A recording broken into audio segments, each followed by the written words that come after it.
You've been silenced for very long, and every time you try to resist, they put you in jail. For my children. You've controlled your mind for so long to the point where you let them decide what your kids should learn, what gender they will be. And now you've let them to come for the whole nation, destroying what Britain once stood up for.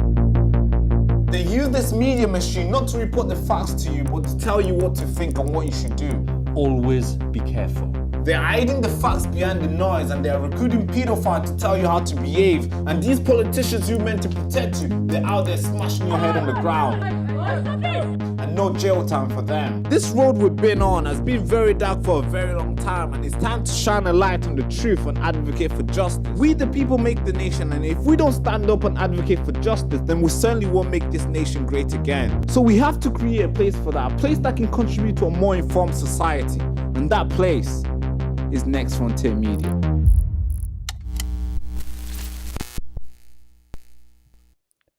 Ladies and gentlemen, patriots, truth seekers, welcome back to the show again. As you already know, this is not a regular show. And today I'm joined with, how can I introduce this lady, folks? All I have to say is she's a warrior. She's out there putting her life on the line, I have to say. She's challenging the community that most people scared to say anything about. And she's trying to create a bridge where all of us can unite, and one day maybe we might go to one pub and we can have Christians, Jews and Muslims and all faith together, and we can sing the same song and fly the same flag. This is a lady that I'm sure you guys have seen. It's a lady that's gone viral. It's a lady it's been hunted to the point where she had to change her address, run away from where she grew up in, basically try to change her whole life, hide her face online, hide most of her videos, deleting basically everything that she ever put online so she can keep herself safe. I think it's important we have these people come on the show and tell us how we can help them and how we can fight for a unification of the United Kingdom. Because right now it's disunited, we have to say. And my guest is none other than CANDID with LUBNA. CANDID, how you doing? I'm good, thank you. Thank you for inviting me. Yeah, it's I've been wanting to get you on. We just didn't get the time to actually get you on quick on the show. I think a lot of people have referred me to get you on the show, and I think I'm glad that we actually got to do this, and I am really glad. But we're gonna cover a lot of stuff today. But before we get into everything, I want to know who you really are, because how I got to know you was I wouldn't say it was the best way to get to know somebody. I think when you see somebody in tears, pleading for help, that's how I got to know you. There was a video that went viral, the video that you made, the live stream that you were on. And that's how I got to know you. But I'm sure there's more to you than just that. And I want to get to know who you really are. And I'm sure the viewers also kind of want that too. So who's LUBNA? If I was your classmate in year 7, who were you? Oh, so this is obviously a big question. Who am I? And I would say it's probably going to take the rest of my life to figure out who I actually am. Right. And it's one of those questions that everyone's trying to answer in terms of philosophy. Year 7, I would say throughout my whole life, I've been a geek. So I would have been one of the geeks in the class, the annoying child where the teacher asks a question and I would have my hand up. Those kind of people. I never used to swear, and I used to follow the rules, and I used to mind my own business, essentially. Wasn't horrible to anyone. I wasn't a bully. I wasn't one of the popular kids. I was just a geek. I loved studying. And I was a little bit, I guess, socially awkward because I never used to speak much with people. Obviously that was like year 7 when I was like 11 years old, right? Until the whole of high school. I'm just a normal person. I'm not anyone special. I'm just a concerned citizen. I'm a concerned mother. I see how this country has changed, and I don't necessarily feel that it's changing for the better. I'm all for multiculturalism where everyone from like if the cream of the crop is coming from all around the world and they're bringing the best foot forward, I'm all for that. I don't mind that. I don't have an issue. My own parents were migrants.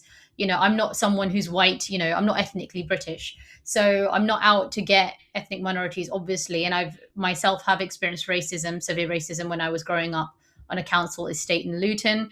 So, and I've never shied away from speaking about that topic. So, where some of the people from my race and faith would say, "Oh, she's a sellout," and that's actually not true, because if they actually bother to listen to what I'm saying, I speak about everything, But I guess when I approach things, I'm much more open-minded than them, because sadly, a lot of them, they're in that little echo chamber with only speaking to Muslims, only speaking to Pakistanis.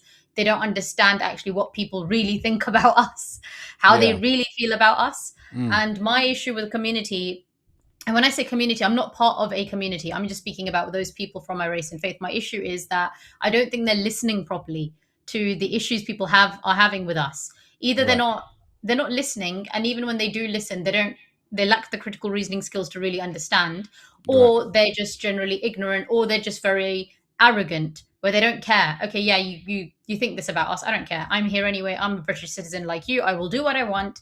You can't stop me. And they're right to an extent, right? Because sadly, the way things have gone in the UK is we don't have standards. Any Tom, Dick, and Harry can just walk into this country. Well, not walk in, sorry, come by boat. They'll grab a boat. That boat will then be sent back to get more people. That's what it seems. That's what is being reported, right? So there are lots of issues. It's not just fake asylum seekers. It's also even those people coming here legally, or even those people who may have come here a few decades ago, and they've had children here and grandchildren here. Just because someone has lived here a long time doesn't necessarily mean that they are right for this country. So I'm just a concerned citizen. I'm a concerned mother. I feel as if that sadly, because a lot of people don't have a good image of the Pakistani community, and generally don't have a good image of Muslims in general because of the Islamic extremism, the honor killings, the grooming gangs, all those issues that we hear about all the time. I feel as if that's going to reflect badly on my children when they grow up.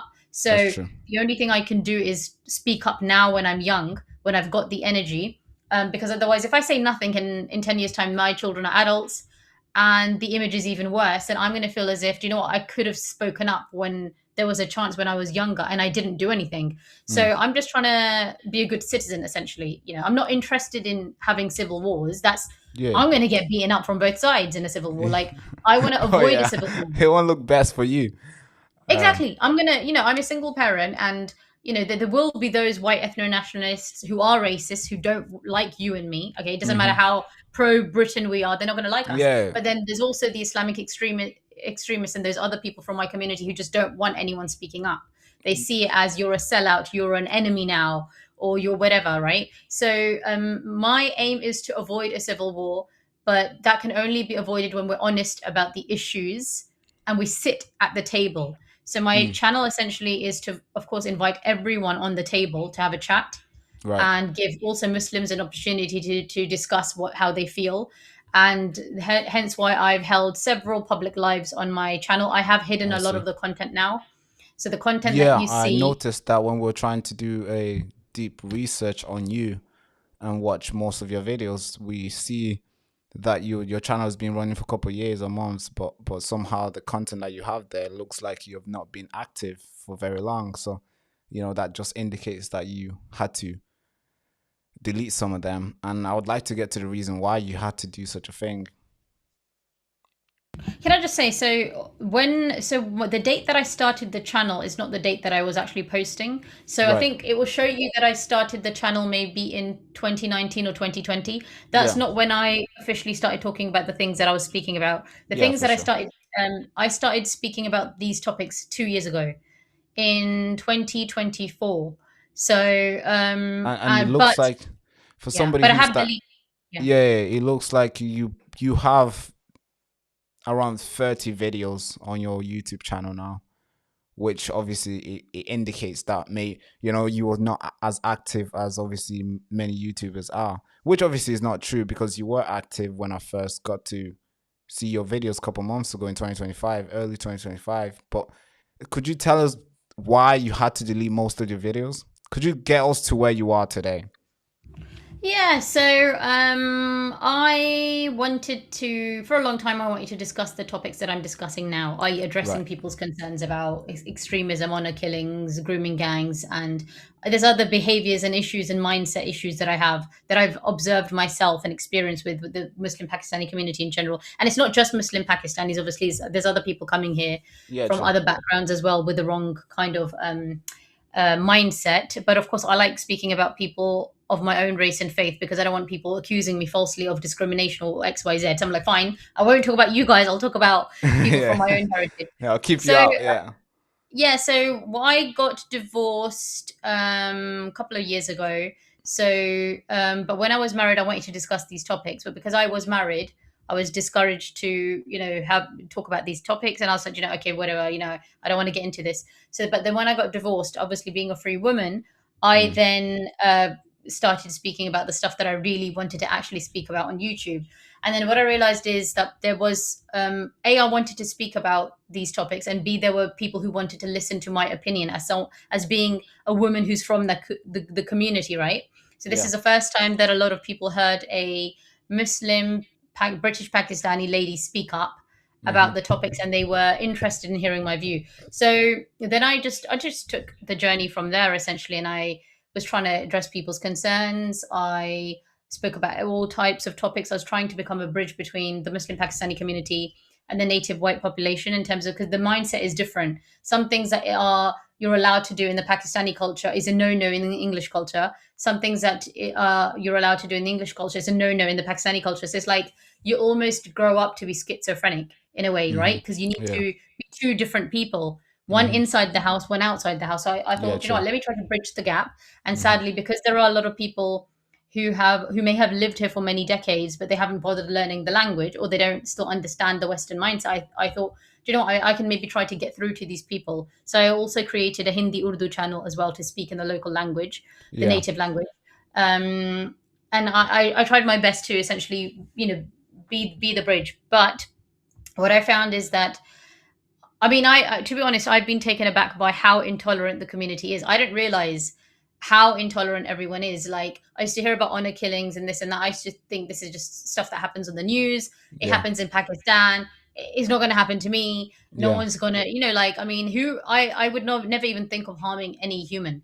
So when I continued speaking about these things, of course, I was receiving death threats.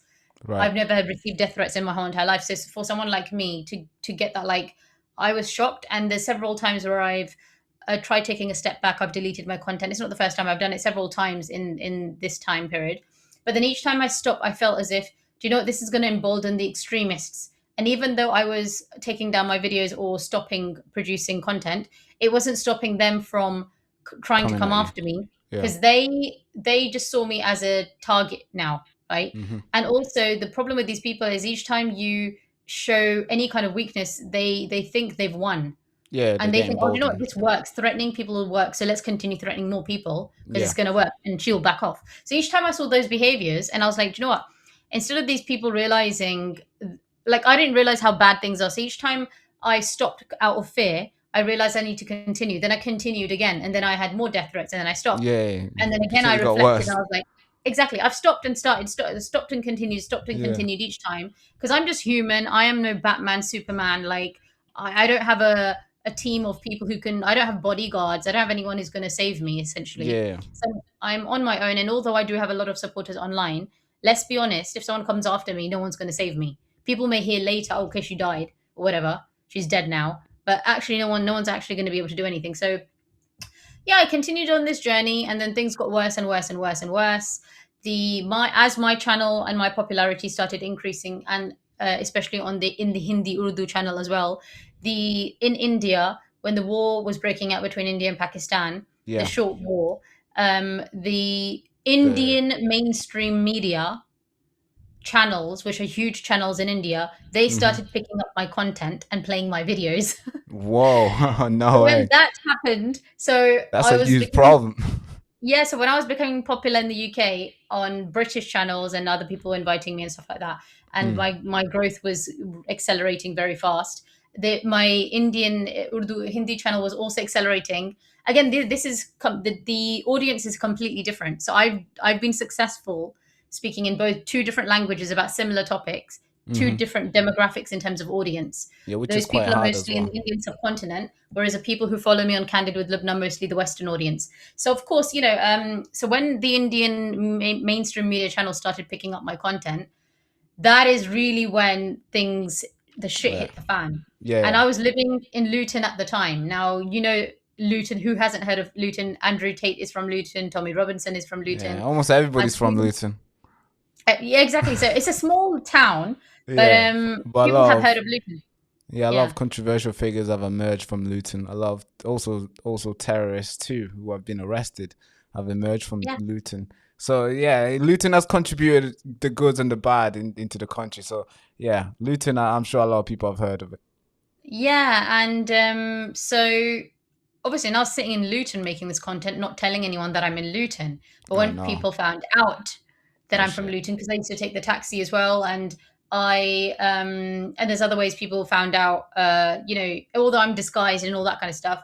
What happened is that, of course, my popularity was increasing online, but the danger to me, the death threats were increasing.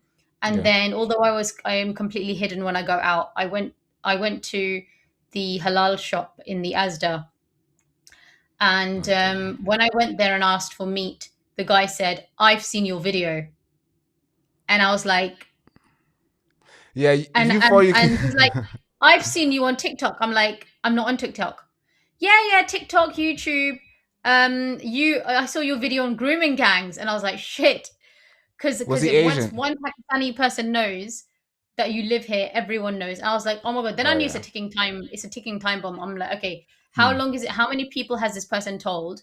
Hmm. When are they going to find out where I live? Do they already know where I live? I was like, oh my god. And I had a massive panic attack because that wasn't a small thing. That's like someone now knows this is me. And although I'm hidden, like God knows how many more people will know where I am. Yeah. Then I was really, really sad and upset. I don't know who to call. I had a chat with Paul Thorpe. I was panicking. I was like, oh my God, they found out where they're going to know where I live now. They're going to follow me and all that kind of stuff. And I spoke to him, and then he was trying to reassure me, but obviously no one can really help, right? And then what Yeah. happened True. is, yeah, within days or within a week or two, people were at my door essentially. And I had the taxi drivers following me. I had it was horrible. And I had people at my Wait, door. really? Like people turned up to your door? People turned up. Yeah. How People. quickly did that happen after the guy told you that he knows you from TikTok? How quickly Well, did that happen? it was quick. I think they already knew where I was, to be honest. But obviously, when the meat man, told me, and I'm like, no, no, that's not me, that's not me. I'm like, that's my sister, and I was just bullshitting. I was just like, that's not me, that's not me. And he was like, no, My no, that twin was you, that was sister. me. Yeah, I made it. I was like, obviously, I was panicking. I'm like, that's not me, that's not me. I was Yeah. denying that it's me in the video, and I was like, that's my sister, that's not me. But then he was like, I've seen you on TikTok, I've seen you on YouTube. You're talking about the grooming gangs. I was like, oh my god. So Yeah. I panicked. And then, like I said, and then, yeah, then it went from bad to worse. And then people following me around, and people were turning up at my door. There were different cars. And obviously, I'm not going to stick around. I'm opening Yeah. the door there, kind of thing. And then, yeah, I had to leave. I'd called the police. The police came. I was shaking. They advised that I leave the house for a couple of days and come back. Yeah, but they know where I live. I'm not going to come back and go where? Do what? Live in this house and wait for someone to stab me? No, thank you. Then, yeah, Yeah. I left the house. I did my live. I was really upset. And then even during the live, I think it's a group of people, maybe friends or a gang. I don't know. They came during the live and they were messaging there as well. That ha ha ha. They were coming backstage as well and writing comments. Oh And no. essentially, it's the same people who were turning up at my door. So it was a So mess. so so I just left. I left my house, and yeah, and that's it. Then things and have then not been the same for me since. so okay, not to try get whoever is watching to know where you live. How far did you have to run away from where you grew up? I'm not going to obviously discuss any of that because I've not just changed house, I've changed my phone number, I've changed everything around So to and my phone number I had for a long time. And so I've lost all those contacts, and I've shared my new number with very, very, very few people. Like even I had contacts, like YouTube contacts, right, from yeah, yeah, the yeah. Indian subcontinent and other YouTubers and stuff. Like Yeah. I haven't given anyone my contact details. Like very few Yeah. people have. So Yeah, you can't really 'cause trust I don't nobody trust now. anyone because I'll give it to one person, they'll give it to another person, Yeah, and then I don't know where the hell it's gone. So I don't discuss anything at all. But essentially, all I could say is that it's tricky, right? Because I don't know who to trust. I have not been the same. Even before when I was doing YouTube, I was disguised and I'm always hidden. But even more so now, I'm always looking over my shoulder, yeah, I'm and sure you're paranoid every time, innit? I'm just not the same. I can't meet people. I don't meet people. I don't trust anyone. And I miss human contact. My social skills have really, really suffered now because I've Yeah, literally been in isolation more or less. So my social skills are not the same as, speak like you speaking to you online is, I mean, how do I even know you're not, you're like, you're real, exactly, you can be AI, right? exactly. But when you Yeah, meet humans and you're talking to someone face to face with a body language, that's different. So mm. yeah, it's been a bit of a mess, and I don't know what the future holds. So Yeah. yeah. I'm really sorry for what you had to go through. I mean, that's really horrible. The fact that you had to change almost every single thing that you knew had to basically be changed, rewire yourself, new location, everything. And especially being a mother as well, a single mother, I'm sure that made it even difficult because, of course, not just caring for yourself, but you had to take care of your child. Yeah, my That's hard. children, yeah. Yeah. That's hard. Yeah, so I think what was more hard for me was how my relatives didn't, especially my siblings, they didn't bother with me. That was more Wait, so hard. you have families, you have Yeah, mom, yeah, yeah. dad, I've family, got brothers and sisters. my Did they? not a father. I was raised in a single parent household. My father Right, died 10 years ago, I'm but sorry. my parents divorced when I was very young. But I have an older brother, I've got two sisters, and then there's me. Wait, I'm the so you youngest in the family. you have an older brother. I mean, how Yeah. physically competent is he? Did he somehow come to your aid? No, no, no. No one helped me. But I think that the problem, and I don't want to talk too much about my siblings, but because I don't want to be unfair to them, but my Yeah, my brother's married to a Pakistani lady, and my sister's married to a Pakistani man, and they don't like me, essentially. My brother-in-law and my sister-in-law, because they're from Pakistan, they particularly do not like what I talk about, right? Because I'm talking about Pakistanis, especially those born and bred in Pakistan, like them, and their mindset is obviously way more different. And I don't want to give these people any airtime because they don't deserve it. But I mean, I appreciate my brother and sisters have their own issues, and however, I think that had they been in my position and had I been in their position, I would have picked up the phone at least and asked them, are they okay?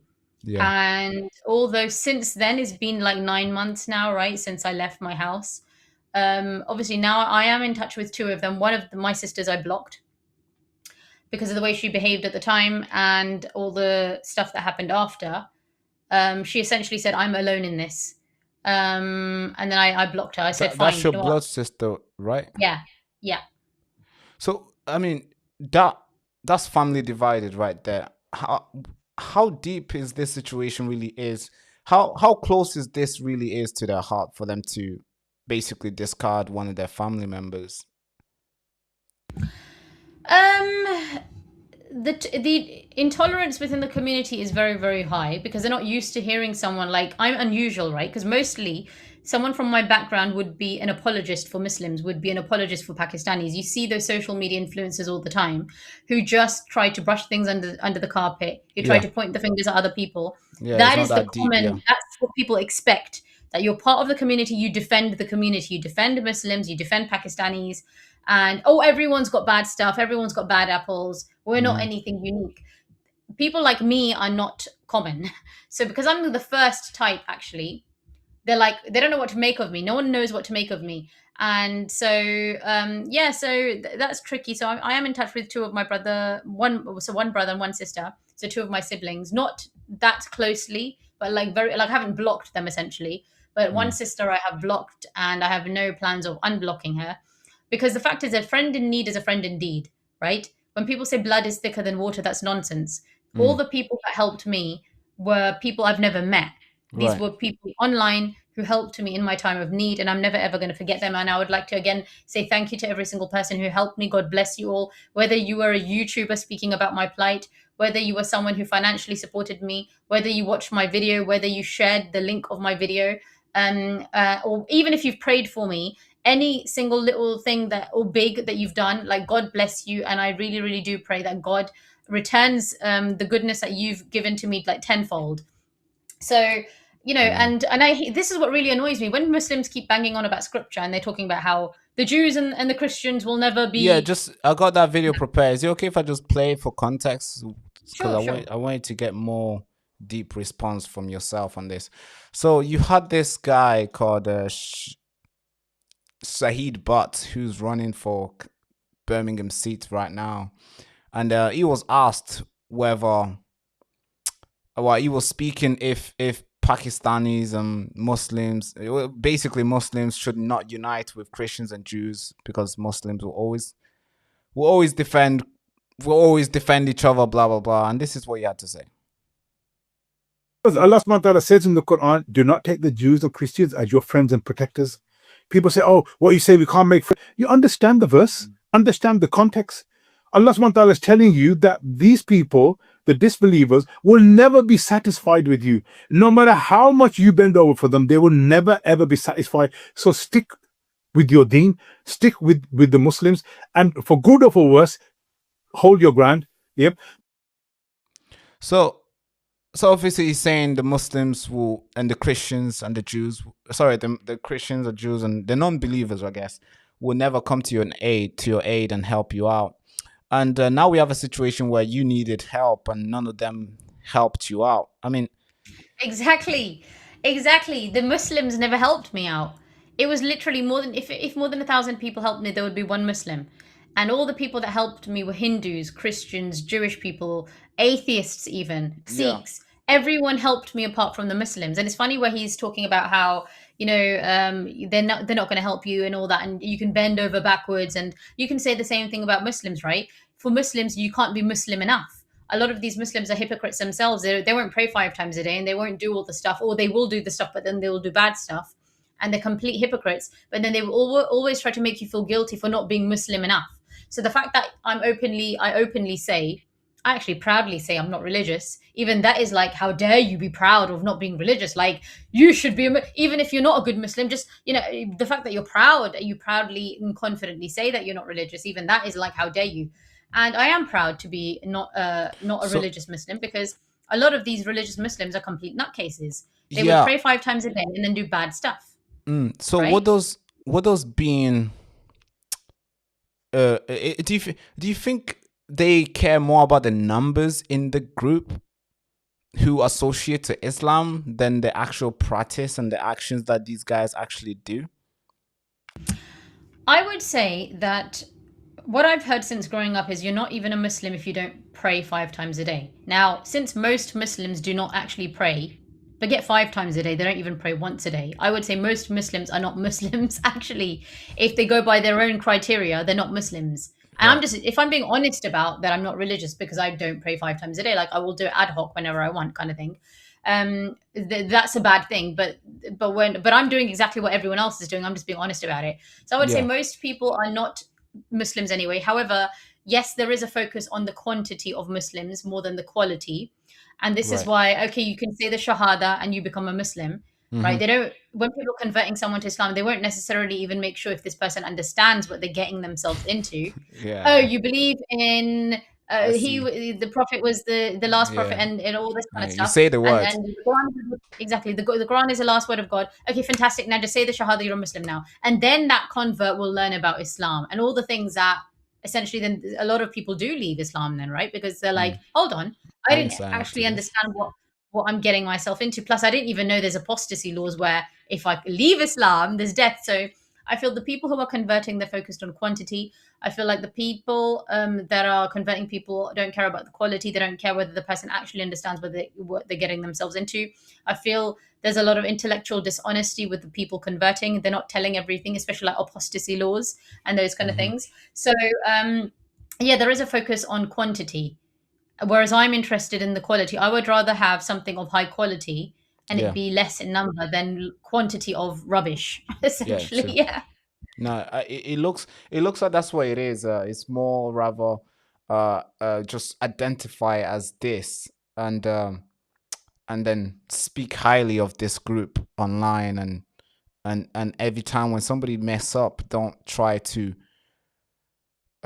scrutinize them publicly or even privately as well. I don't think I don't think they go privately try to fix it up, because obviously all of those people always defend each other and they still do exactly the same thing publicly.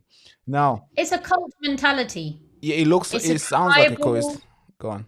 cult. But can I just say what my issue is that when I see white converts do the same things The ginger ones. as anyone, I know that a lot of ginger people do convert, but like There's a a lot. lot of converts are ginger. But yeah, but what's disappointing for me is when someone who is a white convert, I see that they could be someone who could be a bridge builder, but they Right. also start engaging in this cult mentality. It's like they're completely brainwashed. For me, it's quite disappointing. I know that Muslims can be quite tough in terms of trying to deal with them, and it's easy to kind of get just jump on the bandwagon of the cult mentality and be very tribal and brotherhood and this kind of stuff. However, it takes a great deal of strength of character to say what's right. Yeah, to call Don't do somebody what's out. easy, do what is right.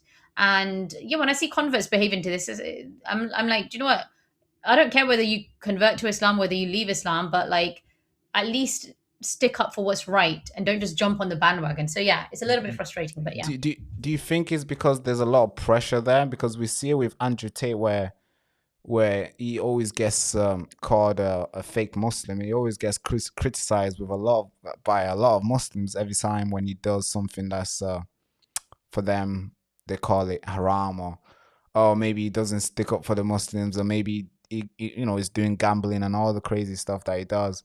And a lot of Muslims are always coming after him, but obviously because Andrew Tate can actually, intellectually protect himself and physically protect himself, he has those resources to do so. And many other, small little converts, like maybe a little ginger guy who converted, it doesn't have that much resources to him for him to stand up to it and say what's the right thing. Do you think that's the reason? Because you have to be able to know, like, all right, if I say something, they're gonna come after me, and I need to protect myself. And most people don't know how to protect themselves, and there's no way to protect themselves. I mean, look at your situation right now. Although I am very happy that nothing has happened to you, and I hope that remains that way.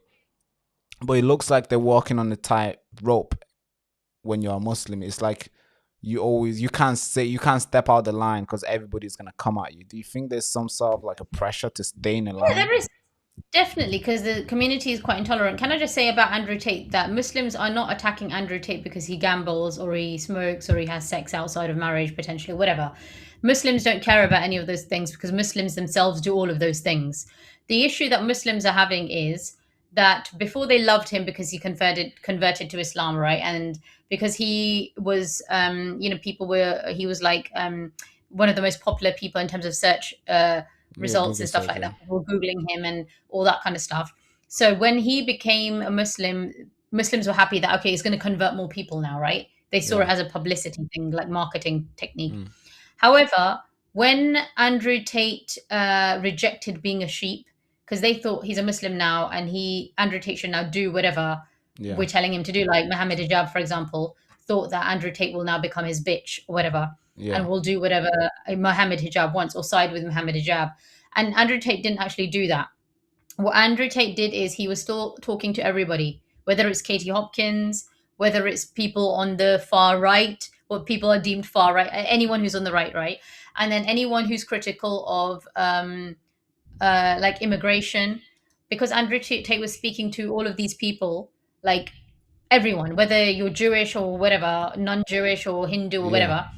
And he's also quite critical of immigration. That's when the Muslims turned on him, because Muslims actually don't care about Islam. What they care about is just protecting their own interests. So when Andrew Tate is like, England should remain English, it should remain white, is when he said stuff like that, obviously the third world Muslims, for example, Pakistan, Bangladesh, they all of a sudden they're like, oh, okay, we don't care about Islam now. We don't care whether this person is converted into Muslim because this person is saying something that doesn't benefit us anymore, right? He's against mass migration, and we want mass migration because we're trying to convert people. We're trying to take over the first world because our own country is a third world. So when they saw that as a threat, then they started attacking him. So yes, they may say, "Oh, we're attacking him because he's not a good Muslim." That's nonsense. That is absolute gutter. Okay, that's just nonsense. Yeah. Is it? I think, yeah, I agree with that. I think it also is because Andrew Tate can, in a sense, doesn't need them because it was the most Googled search man in the world before converting to Islam. So I would say Islam has probably reduced his credibility among every single person in the world because now he chose a side. He should have just remained as neutral and he could have said anything that he wants. I think it's tricky. I don't believe. I think that everyone's personal belief is a personal choice. I don't care whether he converts to Islam. I don't care whether he leaves Islam. I don't care whether he becomes an atheist. Like, it's none of my business. But I do feel there are too many people who are too concerned about other people's religious beliefs. Yeah. When someone converting to Islam doesn't mean that Islam is true now, and someone popular leaving Islam doesn't mean that it's false now. Like, what you and I believe even has no bearing to the truth. There's only truth. There's only one truth, but we all think we know the truth or we have the truth. No one would want to believe in something if they thought it was false, and we all can't be right either. Or maybe there's truth in all of our beliefs. So I think the thing with him is that he is getting attacked quite a lot by Muslims. They're all bastards, the ones who are attacking him. Can I just swear here? All of these people, the Dawa gang, for example, they are Muslim scumbags. The Dawa gang, Muhammad Hijab, Ali Dawa, and this crazy nutcase lady who comes on. Yeah, so their little gang, they don't mind Sneeko, who does like Nazi poses. And he's like, I see him as a complete useless Muslim. But they don't mind. I don't even consider him as a Muslim, to be fair. He's, again, like, I would say he's just an immature idiot. But yeah, they're like calling, they're inviting Sneeko on their Muslim channels and talking about how, oh yes, we know that Sneeko's not, he's not perfect. He's not a perfect Muslim. He was also clubbing as well with Andrew Tate, but because he's not against mass migration, they're not saying this, but this is what they're actually thinking. Because he's not against mass migration from the third world countries, either rapists and the murderers. We don't have an issue with Sneeko, but because Andrew Tate has an issue with the Pakistani grooming gangs and the rapists and the fake asylum seekers, let's go after Andrew Tate now. So these people are scumbags. They don't care about Islam. Yeah, and actually what I feel is that Andrew Tate is probably regretting converting to Islam, and if he does end up leaving Islam, this would be a big this would be, what can I say, a slap on their face, essentially, the Dawa gang's face, and maybe that's what they deserve. Yeah, because I think it will be one of the biggest loss for them publicly, in a sense where when he joined, a lot of people celebrated. A lot of Muslim podcasters brought him on to basically give them the wisdom and stuff. And I'm sure all of those guys will come online and talk about how well, they're already doing it. So if he leaves now publicly, a lot of people will laugh at the religion themselves, and I think he's gonna put his life in danger. But of course, I didn't bring you here to talk about Andrew Tate, but it's interesting to get your take on this stuff. Now, I was listening to your video. Can I just say one point? The thing is, because Muslims are so intolerant, if Andrew Tate ever does leave the religion, there's two things. One, it will increase the confidence of other people to leave the religion, and people will probably end up leaving in masses. But because they're going to end up leaving in masses, someone will sadly think, or a lot of people from the Islamic extremists may think that they need to assassinate him. God forbid, right? They may see as a need, because if he leaves Islam, he will create so many apostates that the extremists will see him as a threat. And so sadly, he's put himself in danger now, I feel. So I feel really sorry for Andrew Tate, actually. That's why sometimes you may see my posts on X. Not that I post much on X, because I don't like it. It's a cesspit of toxicity. But when I do, and I delete my tweets all the time. Thank you so much. You just mentioned that. I think X is It's a platform where, especially after they made it paid, where people can get paid for saying stuff. I think that made X, distasteful. Yeah, people just say I only joined it 1 year ago only to post a link to my YouTube channel so people know that I've posted a new video, etc. But I don't engage in tweets and stuff like that because then people are going to reply to me, then I'm going to reply to them, and it's just stupid. And then people start screenshotting stuff. Even if I'm saying stuff as a joke, like it's literally I'm just laughing, I'm bored, and I'm writing shit, right? I'm tweeting shit. Yeah, I think you did a lot like that. You did a lot of that last week. Yeah, and I deleted the shit. And then I was like, then people are sending me screenshots of the shit that I deleted. I was like, I was literally joking, guys. Seriously. I'm like, oh my God, this is so dangerous, you know? Yeah. So, I think you made a post saying if they should deport you or something. I'm thinking, hey, LUBNA, what the fuck are you talking about? And a lot of people, was, especially on X, I think you made a poll on YouTube, which was obviously more favored to you. But the polls on X was just like, I'm like, bro, why on X? Yeah, but the Pakistanis and Muslims are probably the ones who voted anyway. Let's be honest. They're like, okay, now she's here. She's doing a poll. Let's go. So we don't know who's voted. Anyone, yeah.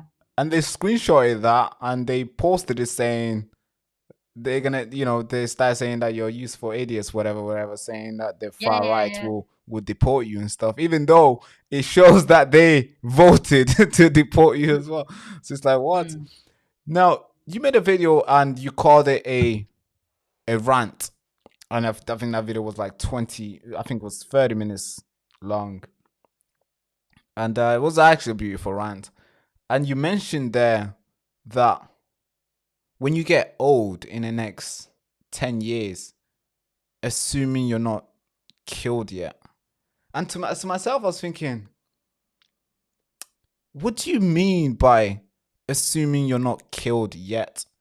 Are you expecting, is there something that you're really worried about, thinking that it's going to get worse? You think it's not fixed yet? Could you try to break that down, why somebody would want to assassinate you? Well, it's the same reasons why I fled my hometown of Luton. I get death threats all the time. People turned up once to my house and some people are still after me. They're still trying to find out where I live. You get crazy people. These people that we're dealing with are not normal people. And if you don't mind, since I launched my book, 2035 Britain. Yeah, we're going to get into that as well. What a beautiful setting. This is causing most of the death threats have increased tenfold because since I've released this book 2 weeks ago. And then because of this book, then I've had to take down a lot more videos again. I've made some videos that are there membership only now. So the intolerance levels of the community, they're very intolerant. They don't want anyone to speak up or say anything. So they do, and it's a shame actually, because where people are creative in terms of, they could be content creators, they could be singers, writers, or whatever. When you are so intolerant and you're discouraging people to just let their skills go free, right?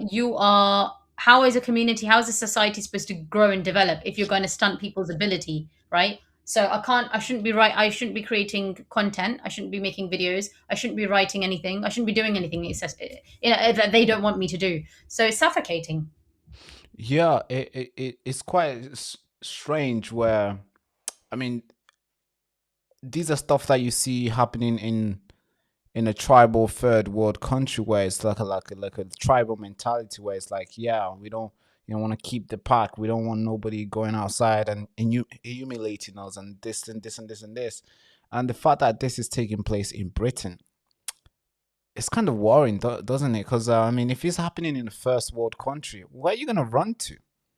Because you can't run back to Pakistan for safety. I would say if I ever landed in Pakistan, I would probably be shot at the airport. So, I'm not planning to visit Pakistan again. My parents were born in Pakistan. I have visited it several times. But, the people who are born and bred here are so intolerant. Can you imagine the intolerance of the people actually born and bred in Pakistan who've never even left Pakistan, right? Oh, yeah. There's a lot of these people have never left Pakistan. They don't know anything about aside from Islam and Pakistan.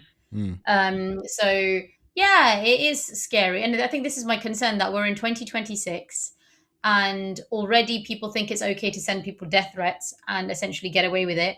We've heard of instances, right, where people are attacked, and if someone has burnt scripture, they've even been shot in Sweden, for example. Yeah, that's it. That guy, and again, I Salman. condemn anyone. I condemn anyone. I want to make sure this is clear. I condemn anyone who burns anyone's scripture, but that doesn't mean I think it's okay to kill people if someone's Yeah, done it, right? I think especially if they mm. pay their own money to get their hands on that book themselves. I think since I got myself this phone, I think if I was to burn this phone, I don't expect Tim Cook hunting me down. But then again, yeah, I get it. You know, it's a scripture. It's a holy book. I'm sure that it's very delicate to a lot of people. They hold it close to their heart. So I'm sure there's a lot of emotion into it. But I don't expect that to be valued higher than somebody else's life. Yeah, like I think intent does matter. So if people are doing things deliberately to annoy people, to upset people, like I said, I condemn that, because I'm someone who's trying to build bridges. I wouldn't deliberately say bad things about other people's religion or stuff just to, out of hatred and stuff. And I don't like that kind of behavior. However, even if someone was doing that to me, I wouldn't think, oh, it's okay to kill them then, right? Because that's just messed up. That's the third world mentality. But Yeah. sadly, yeah, in the Western world, you're right. You're absolutely right that we've got ex-Muslims coming to the UK. We've got other people who have been persecuted by Muslims who are coming into the West. And then where are all these people supposed to go? And people like me who are just, where I'm open-minded. I would say I'm liberal. And someone like liberal? me who liberal. Okay. As in, I'm open-minded. All Yeah. right. I like that. I like that. We're gonna get more into your politics. We're gonna cover a lot of stuff. I don't know how much I have with you here, but I just wanted to get more into your story. But it's very fascinating, and it's so concerning, the fact that you have to go through all this stuff in the UK, that being, and for a crime that that nobody can actually point to, of the wrongs that you've committed. Now, there's a video that my team got a hold of, which was, I think it was you being interviewed, and you spoke about you, because of course now you obviously, I'll consider you as an activist. I'm not sure if that's a great description on your about you. No, no, don't call me. Yeah, No? I don't know what I am. I'm just a concerned citizen, to be honest. I'm Concern, literally, all right, I don't. all right, concerned citizen. Okay, so now I consider you as a concerned citizen, and so you're out there trying to, bridge create a bridge where you can get these two communities to basically come together and unite and ease the tension a little bit. And this video I got a hold of is where you now are in a position where you're struggling to, given the amount of people you spoke to, given the amount of threats you've gone through, given that you have to go back and forth, you have to change houses and all the crazy stuff that you've been getting, death threats. Now you are struggling to find the good apples. I mean, let me just play the clip so I can give the viewers more context, and also to remind you as well of when it was and what sort of thing that was happening to your life back then, so you can give. Oh, can I just say I will need to go in 5 minutes, if that's okay. I can only stay for 1 full hour, so that's fine. Just let you know. All right, thank you. Folks, we've lost her in the next 5 minutes. We're gonna lose her, but let's cover this then. Let's cover this then. So let's play this video, and you can tell us more about it. What's going on is that I have completely underestimated how much of a big problem we have in the UK. I thought this was just a few bad apples, and you know what? On my channel, I'm going to be able to solve it. All the peaceful moderate Muslims, which are the majority, I'm told myself, right, by everyone who talks about this topic, all the peaceful moderate Muslims are going to speak up. We're going to unite. And we're not going to let these stupid extremists make us all look like extremists. And boy, I was very wrong. No, there are not just a few bad apples. For me, I'm struggling to find the good apples, and I'm from within this community. So now talk to me. You are struggling to find the good apples. Could you tell us more how you got to that conclusion? So In my mind, it's not just the rapists and Islamic extremists and those people who are physically doing honor killings that are the issue. My issue is with anyone who doesn't think there's an issue with these things. So they may not be doing the stuff themselves, but if they are essentially apologists, or if they're downplaying, or they're trying to distract us away from the extremists because they don't want us to do something about the extremists and handle them. I see those people as an issue as well. So you may have heard the term as well, where people talk about this, where the Islamic extremists, for example, are the snakes, and then the peaceful moderate Muslims are the grass hiding the snake.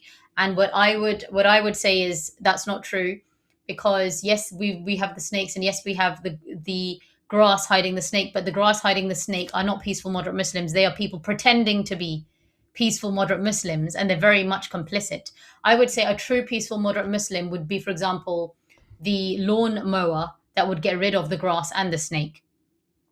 So, and I see myself as that. So if you are hiding the snake, if you're the snake or you're hiding the snake, I will have an issue with you. So since the majority of Muslims and Pakistanis that I have come across, whether online or in person, they either don't see an issue with these extremism. They think, oh yeah, because of the wars that have happened in the West are bombed and stuff. And of course that is wrong. Like bombing and the weapons of mass destruction and all that nonsense and killing millions of people, like, or hundreds and thousands, however many lost their lives, was disgusting. That doesn't mean I think, oh, it's okay to blow people up now. Oh, it's okay to like drive your car in the Christmas market. And although when you speak to Muslims and Pakistanis, they will say, yeah, of course that's not okay. But then they'll always have a but this happened, but that happened. That's an excuse. It's mentally in their mind that they're justifying it. And I have an issue with that kind of mindset. So yeah, the genuine peaceful moderate Muslims are very few in number.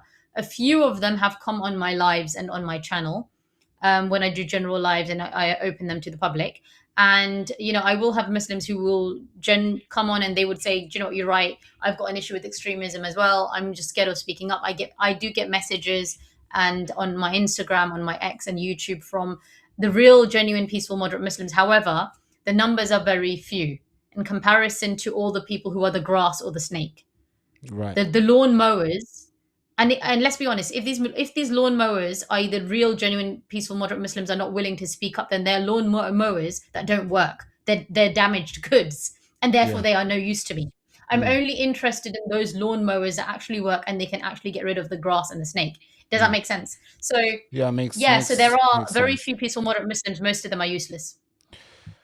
Yeah, that's a really good analogy there.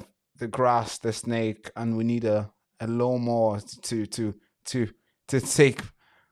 wipe them out, in a sense where nothing will be hidden, and no grass will grow for a snake to come back and hide in there.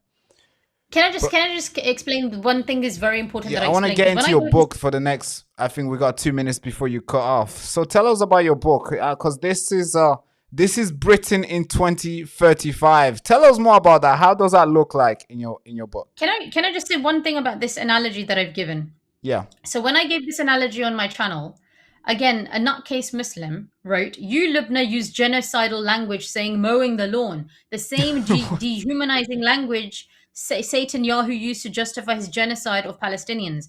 Then you followed it up saying kill the snake, which you referred to as extremist Muslims, and kill the grass, moderate Muslims not condemning the extremists enough.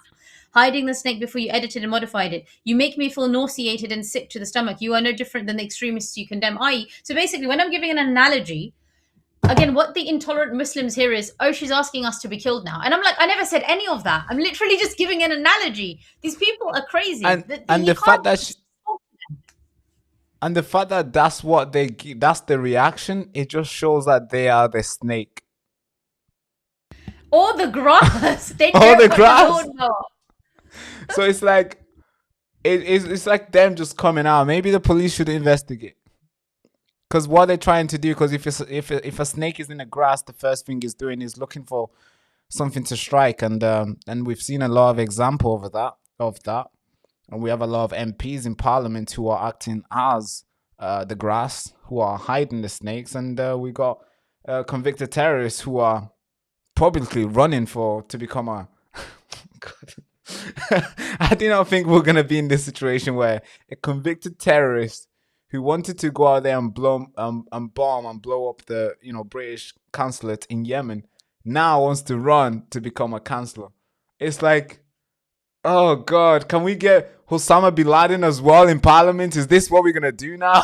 What the heck? What's going I on? know But it's really stupid, but I think it's good though he's running. But the reason is because that when things like this happen, it may cause the laws to change, because the fact that he's able to run shows that there's a weakness in the system where yeah, there's a leak. he's able to run. If he's so, this may actually start something positive where the rules may end up changing and say actually if you're a convicted terrorist or whatever, you can't run for these positions. So it may end up working in our favor. Yeah.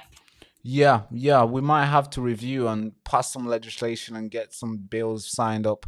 Then again, every single time when this happens, it doesn't just go after the terrorists, but it goes, it also restricts our movement, our rights too, because they always exaggerate the bill rather than the actual problem. Because you see in Australia where Bondi Beach attack happens, and the bill that now they're pushing, they're not even addressing radical Islam.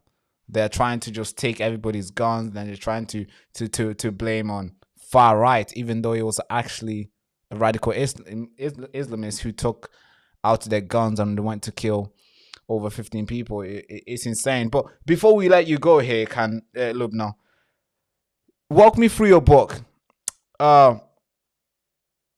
Britain 2030. Or 2035. Sorry, 2025.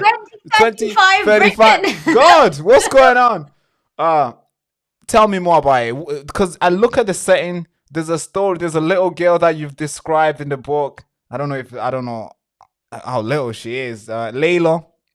It's a beautiful name. How do you get to that name? Could you walk us through that and how you got here, and how it looks in the next 10 years? Yeah, this book I've written within a month. Every single word is mine. No, it's not AI. I've written the whole thing. And for those of you guys who have read it, you can sense the authenticity in this book. It's called 2035 Britain, A Candid Story. This is essentially a semi-autobiography. And this is a fiction book inspired by true events.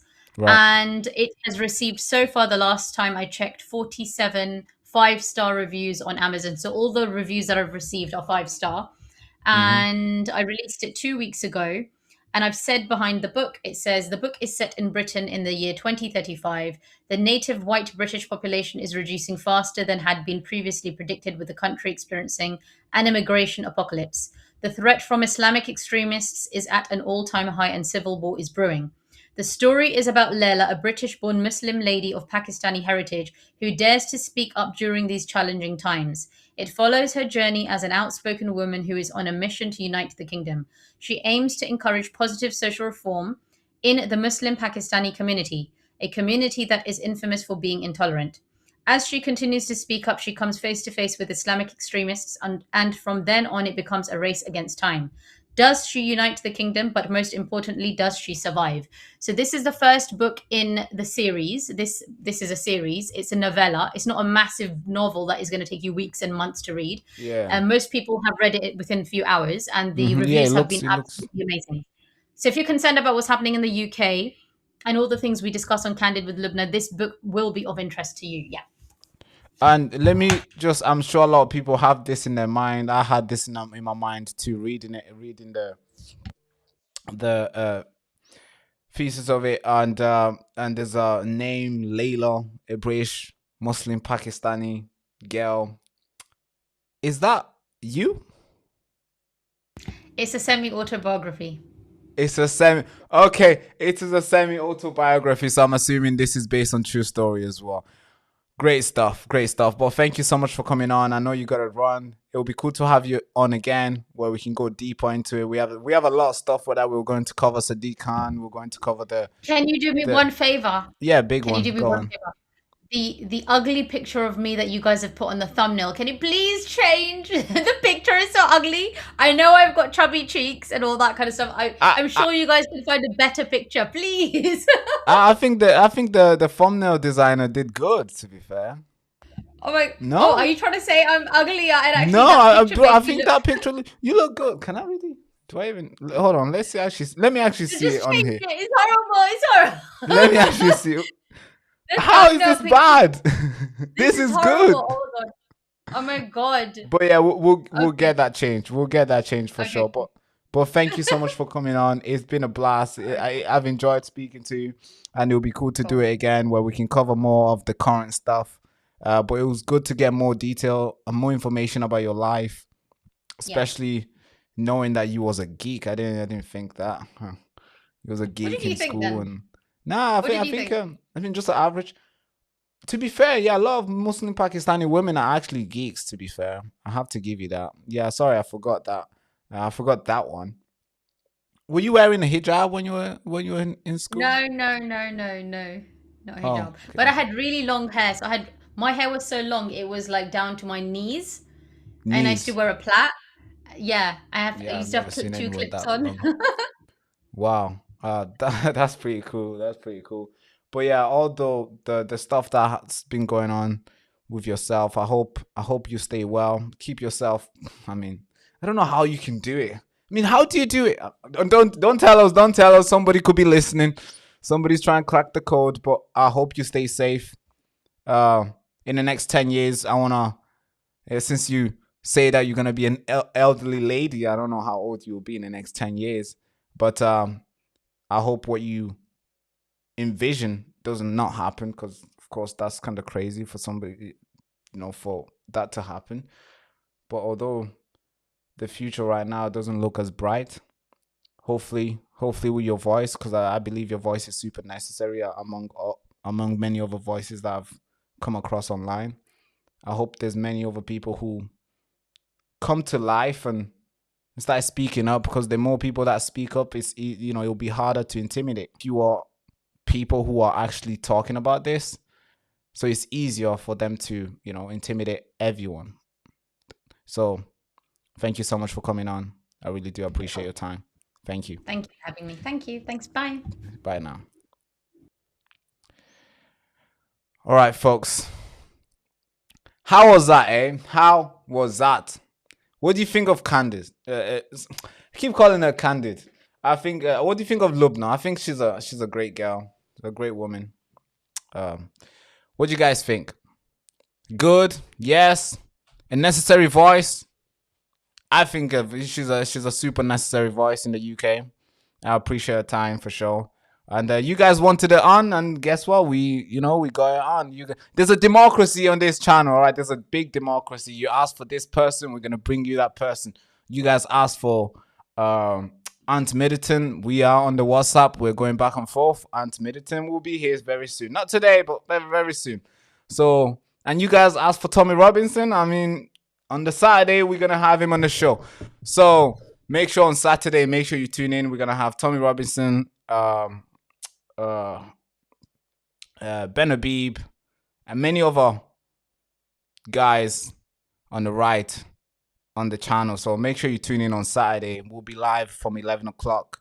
From 11 o'clock on Saturday till however long we go. Till maybe 8 o'clock. But yeah. Now, you said get Raja Mir. We've tried to get Raja Mir. We've gone back and forth. But I think we're gonna try again. We tried last year. I think August last year or summertime last year. I think we're gonna try again. Raja Mir. I think Raja Mir is really good. I respect his work. I read his work all the time. His long tweets. I read it. I find it very fascinating, and I really respect his time and energy that he puts in the work that he does. Raja Mir is a legend for sure. Now we're gonna cover a lot of stories. We have to cover a lot of story today. I got a lot of story lined up for you guys. First of all, let's get with the first story. Sadiq Khan is being schooled. Sadiq Khan, yes, being schooled. I love to see this. Don't you just love to see it when there's a woman in the house, when there's a strong woman in the house schooling this little boy, Sadiq Khan? Man, I have to respect. By the way, do you guys want Susan Hall on the channel? I think we should get Susan Hall. I'm a big fan of hers. But I've never really got to speak to her. So we're going to try to reach out. Actually, let's reach out to Susan Hall. So, hey, producer, please. Susan Hall next. So she schooled Sadiq Khan. You have to watch this video where she went. I mean, you would think she's speaking to a baby, which I think his behavior kind of indicates that he's lacking some sort of maturity. in a sense where it does not respect the nature of the the crimes that's taking place in the country, and he's always trying to downplay everything. Now listen to this video, folks. It's powerful. I love it. You so annoy me because this is such an important bloody issue and you will not take it seriously. So I'll say this to you, and I really mean this. When you get that extra money, I can't think of any better value for money than to spend it on looking into these grooming gangs. Because if nothing else, these children need to be looked after. And every single one of us in this room should be determined to look after children. And the children that suffer from these grooming gangs deserve so much better from all of us. So can you pledge that you will put some of that extra money from that money tree that appears between January and February every single year, that you will put money into looking into the grooming gangs and looking after London's children? I take the issue of child victims of crime incredibly seriously. That's why one of the first things I did when I became mayor was to ask, it was then Her Majesty's Inspectorate, to look into the service the police was providing or not providing in terms of children. And we actioned all the recommendations made by His Majesty's Inspectorate. So we've got a child-first approach when it comes to dealing with the victims of particularly child sexploitation. Mr. Mayor, can you just answer the question, please? This is specific. Will you or will you not put money into grooming gangs? You now know what they are because it's been spelt out to you. Will you or will you not? And we're under a clock. Just answer that. It's a yes or no. Will you or will you not fund grooming gang inquiry? Yes or no? I'd have thought this issue is too serious to play party politics. Oh, he plays with it all the time. What? Chairman, back to you, because you so annoy me, because this is such an important bloody issue and you will not take it seriously. I'm going back to you, Chairman. Thank you. I mean, what the F is so wrong with him? We already know the answer is not going to give the money there. Sadiq Khan is probably going to pretend that he's trying to build a couple houses. He's going to say, hey, the money is to build a couple houses. We need to get this ULEZ. We need to invest into infrastructures. And then we figure out that the house that he's claiming to build hasn't been built. He's been stalling, but the money has been spent. So, of course, we want him to assure us that the money that he gets, which he's been begging for, because apparently he wasn't getting the money because the Conservative Party was blocking the money. Now, of course, because they got the Labour Party in, Keir Starmer, the daddy, is going to just approve every single funding that Sadiq Khan asked for. And so he's going to get a huge amount of money this time. And then, of course, he's not able to say if he's going to invest it into the grooming gang or not. This is crazy, folks. Now, he speaks highly about how many houses he's building in London. I think it's important that I give my guy to speak about this. This is Sadiq Khan being asked about his housing, affordability houses that he's claimed to build. Because he's claiming that, oh, he's building a lot of houses, he's doing this and he's doing that. But he hasn't built any, maybe he's built a couple thousand houses, but he hasn't built the number that he's claiming, which is 45,000 houses he's claiming to be building. But the numbers it does not echo that. Because most of the buildings have stalled. Most of the infrastructure, he hasn't built enough houses, but the money has been spent. So the question is, where is the money going? If he's claiming to build 45,000 houses, but there's not 45,000 houses, then he's saying, oh yeah, because the project stalled and we had to stop and we had to, funding, blah, blah, blah. And then, but the money is gone. So where did the money go?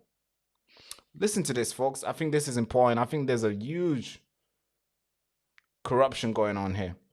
You may have read reports in the press about the number of houses delivered. So the GLA have suggested that it's been 45,000 homes under construction, but the Molia report says it's 22,000. Which figure is correct? So it's possible that schemes have begun and recorded as starts and those schemes haven't borne fruit as completed homes. And I think that's the difference between the figures the member is talking about. So are you suggesting that the 22,000 figure is correct? What I'm saying is that a number of homes that have begun, some of those sites have stalled, and that's one of the reasons why the government are working with us on this emergency package to unlock some of those stalled sites. So what is the correct figure then for these? The correct figure is the one we've submitted to the government, which they've accepted, which is, I think, the 45,000 figure the member referred to. But the 45,000 can't be right if your definition is to be taken correctly, because you've just said that some of them are stalled. So if there's 45,000 sites, but some of them are stalled, there must be a lower number of homes being delivered. The Molia report, they have attended 1,500 sites, spoken to 800 people, and suggested that 22,000 homes are not even... They don't even exist. There's no real start. The site's just there. They have a figure. Why don't you? I've got the figures here in terms of net additional dwellings, which I'm happy to go through, Chair, with your permission. So in 2024, 2025, a 3% increase. With all due respect, Mayor, you're repeating what many would feel are false figures. Big question you now have to answer is how much money has been spent on these homes that don't exist. Yeah, how much money have we spent on these homes that do not exist? Great question, bro. Great question, man. How much? Millions of pounds? How much? And then you're going to get more funding to spend on housing. And then you're going to get more fun. Because now you have to see this, how serious this topic really is. Because the reason why he was not getting as much money as Sadiq, as he was asking for before, is because the Conservative Party was, they were playing party politics. So they were not giving him all the money he was asking for. Now the Labour Party is in power, so of course, if he asks for like, hey, we need £100 million, what do you think Keir Starmer will do? He's gonna approve it. It's gonna be like, yeah, go on, my bro. Yeah, I'm sure you're gonna sort it out. I'm sure you're gonna do something good with it. And then we figure out he's not building the houses with the money, but the money's been spent. Now, also we get to know that Sadiq Khan council tax in London has gone up by I wish I could say 5%. Maybe I could say 10%, maybe 30, maybe 50. But council tax has gone up by 85%. I mean, why do they need so much money? Like, what's going on in London, folks? What are we funding there? What's going on? Listen to this. Mr. Mayor, with this year's increase, you would have increased council tax by 85% since you became Mayor of London. Crime is up. Housing is down, transport is failing, and you're now destroying the green belt. What value for money do you think Londoners are getting for that 85%?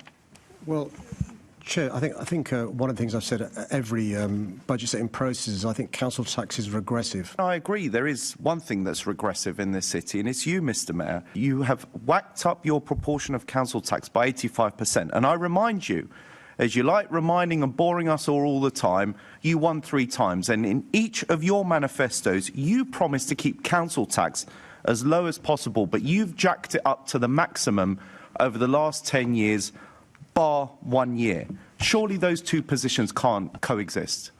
But unless we raise the precept to the maximum allowed, the government underfunds us for the subsequent year by the amount that wasn't raised. That's just pure spin, isn't it? The reason why you had to give money back to the government is because you failed to recruit more police officers. You keep going on about the cost of living. Is it not a cost of living pressure when Labour politicians such as yourself jack up taxes to the maximum whilst people are already under a crushing burden for one reason or another? Something needs to be done here, folks. Sadiq Khan, it looks like he's asking for more money each time. He's always complaining about, oh, we don't have enough resources. We don't have enough infrastructure. We don't have enough this. We don't have enough this.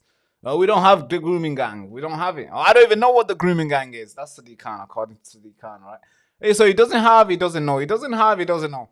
But he's always asking for more money. More money. Give me more money. I need to fix. I need to fix. I need to fix. We need more houses. We need affordability. We need all these things.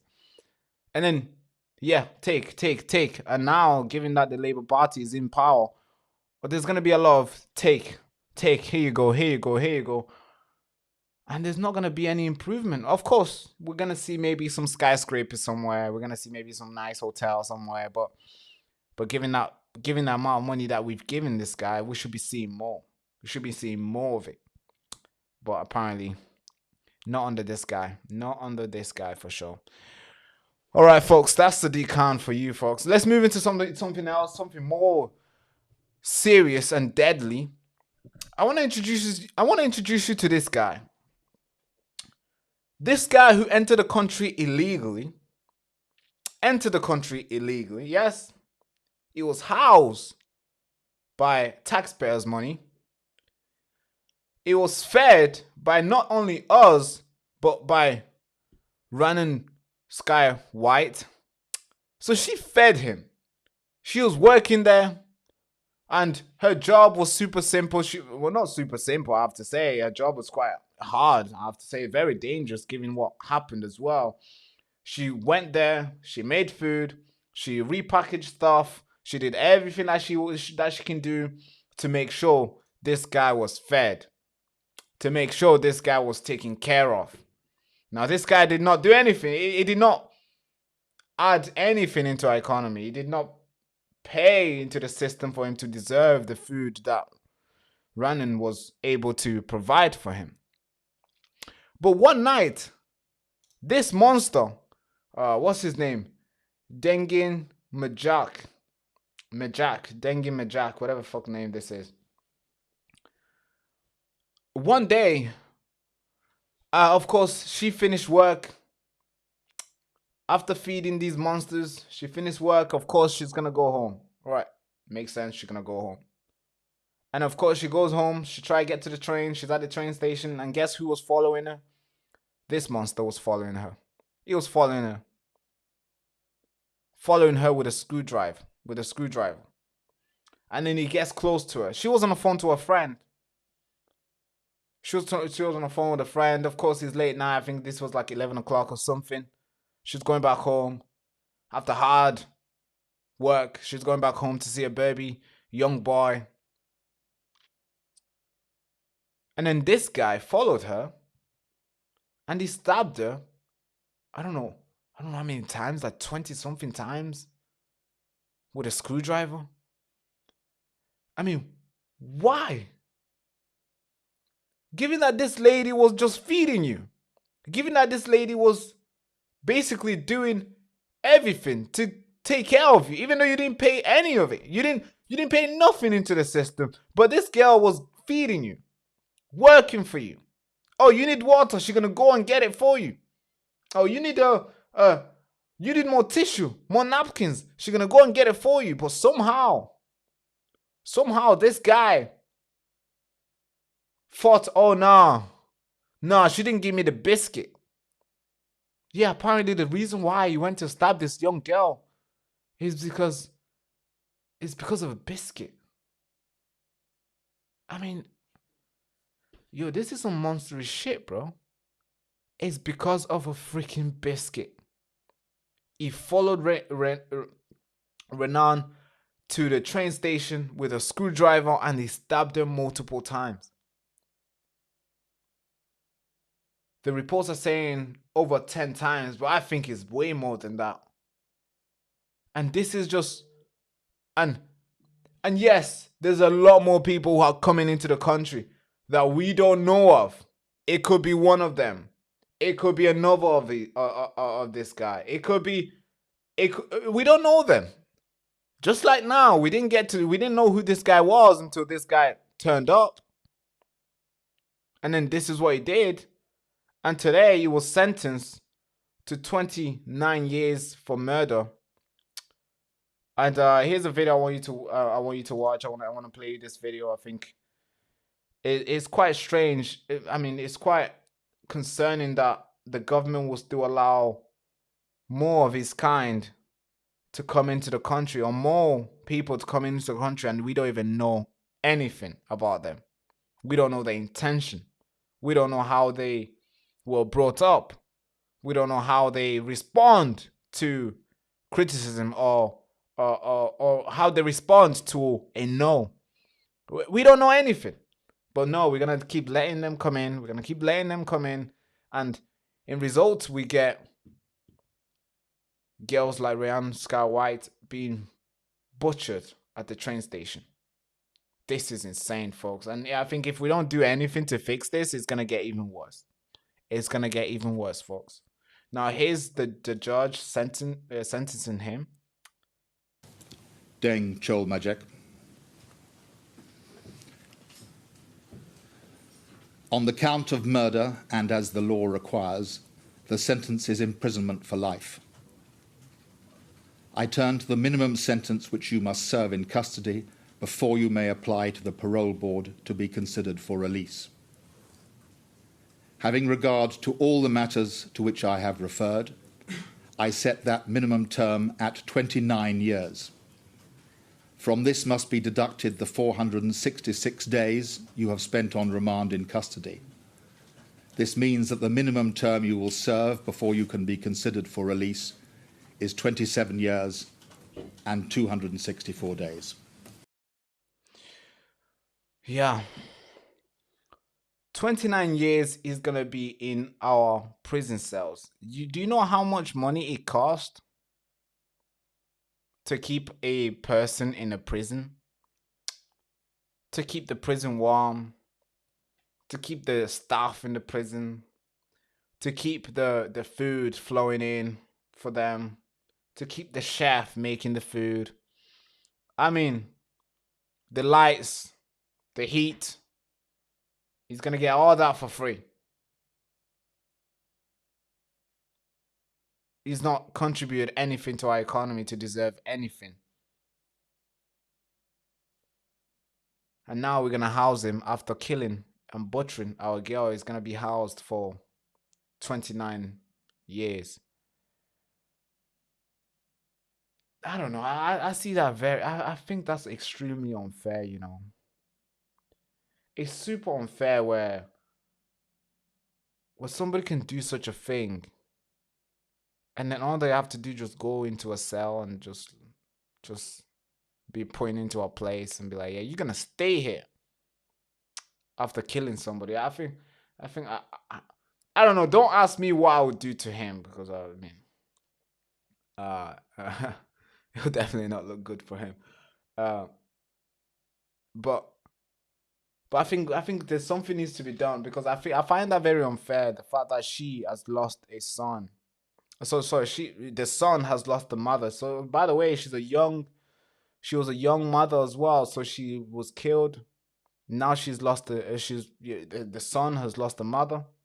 Now listen to one of her family member saying how she had to interact with the son to tell the young boy that you're not going to play with your mom anymore.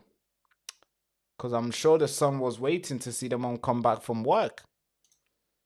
The son was waiting to see the mom come from work. Mom has gone to work, all right? Mom has gone to work. Mom's going to come back home. Don't worry. You know, a young 5-year-old, I'm sure she knows who the mom is. She's 5-year-old. I'm sure they remember whose mommy is. And now one of the family member has to tell the 5-year-old that mommy's not coming home anymore. Mommy's not coming home. Mommy went out to work to feed some guy who came into the country illegally, and that guy did something. I mean, a bad man had hurt her. Now listen to this, Brooks. Listen to this. I had to explain to him that the person...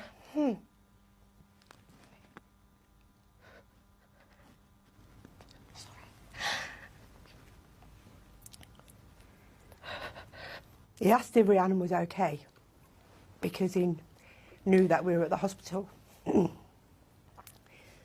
Alex had to explain to him that her bad man had hurt her.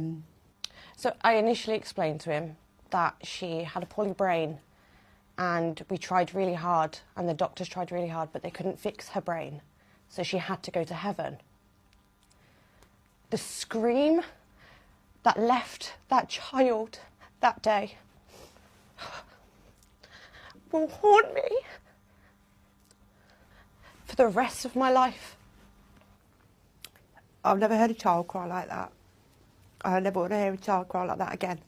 People would sit here and they say, I hate him, I just feel nothing but anger. But at this moment in time, I feel nothing, because he regardless of who it is that did this to her, we lost a sister, my mum lost a daughter. It could have been anybody who did this. Our energy isn't in him, and it never will be in him. It's about keeping Rhiannon's memory alive and making a positive change in her memory.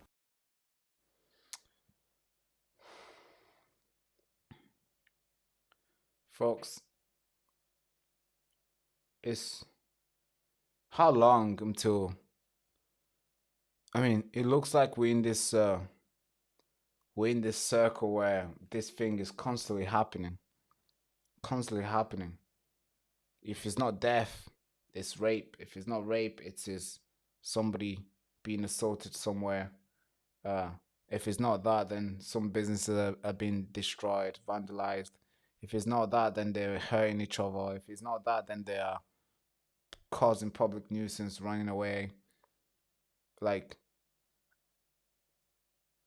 how long, bro? Because it looks like it is becoming a normal thing, don't you think? Now it's becoming like a regular thing.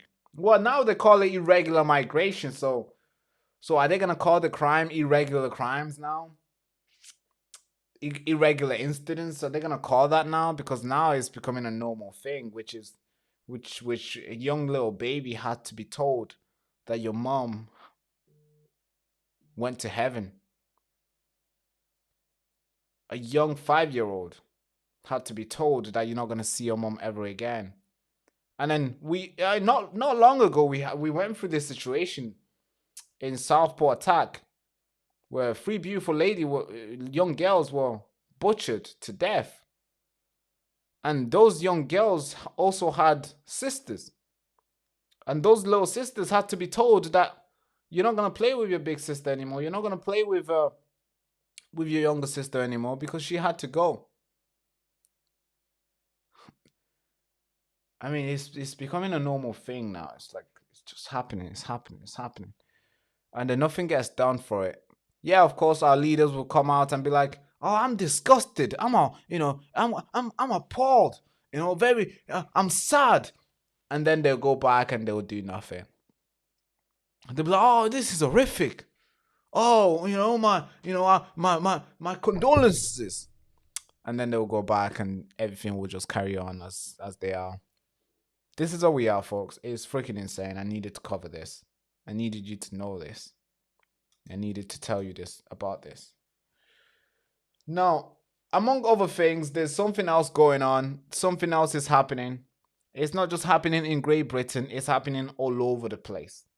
All over the world, this thing is taking place. There's a community. I think I spoke to you about this thing yesterday.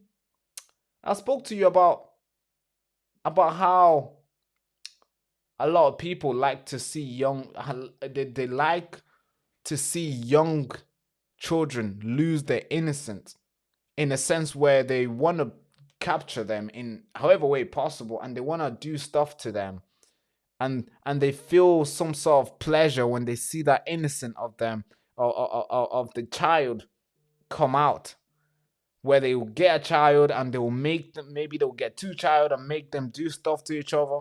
Maybe they'll get 1 child and make them do stuff to themselves. And maybe they'll get a child and then they'll perform something to them, be it whatever that is. I can't really talk about here. But I got a video, really good, really detailed video from Sky News, this documentary. I mean, I also have a PDF which I can read to you, which is very, like, it's crazy, the details that these criminals are doing to young children. And it's a massive industry. Right now in the UK, there's like 75 or 72,000 young children who go missing every single year. That's a problem. In the United States, there's over 300,000 young children who go missing every single year. And if you look into the third world country, it's even worse. Kids are just going missing, and they never get found, most of them. Yeah, because there's adults.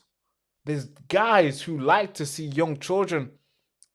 I mean, I'm just going to play this again. It says warning, but yeah, because you have to be warned. Viewer discretion advised. It's really horrific what young kids go through. in the world. It's not just the grooming gang. It's not just the UK. It's around the world.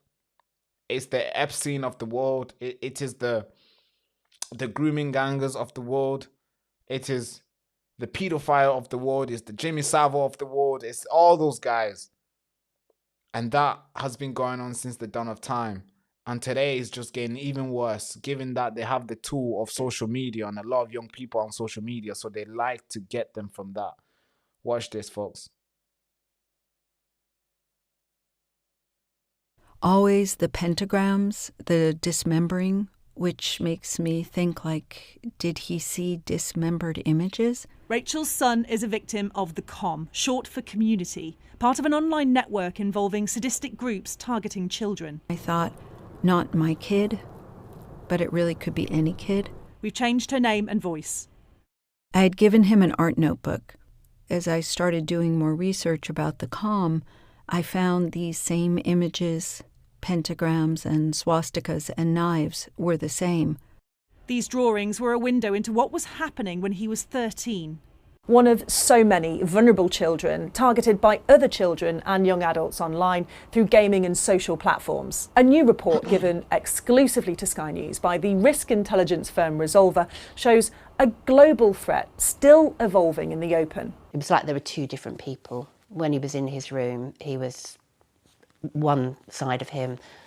When we managed to get him out and engage, he was like a completely different person. Sally's son was arrested as a member of the COM in the UK, connected to an offence of encouraging suicide. A sense of belonging drew him in. He was quite a loner. So when he went into the group, they were giving him specific jobs, telling him that he was good at managing a forum and flattering him, which, you know, he wasn't getting from anywhere else. What would you want to say to the parents or to anyone really about what happened to your family and your son?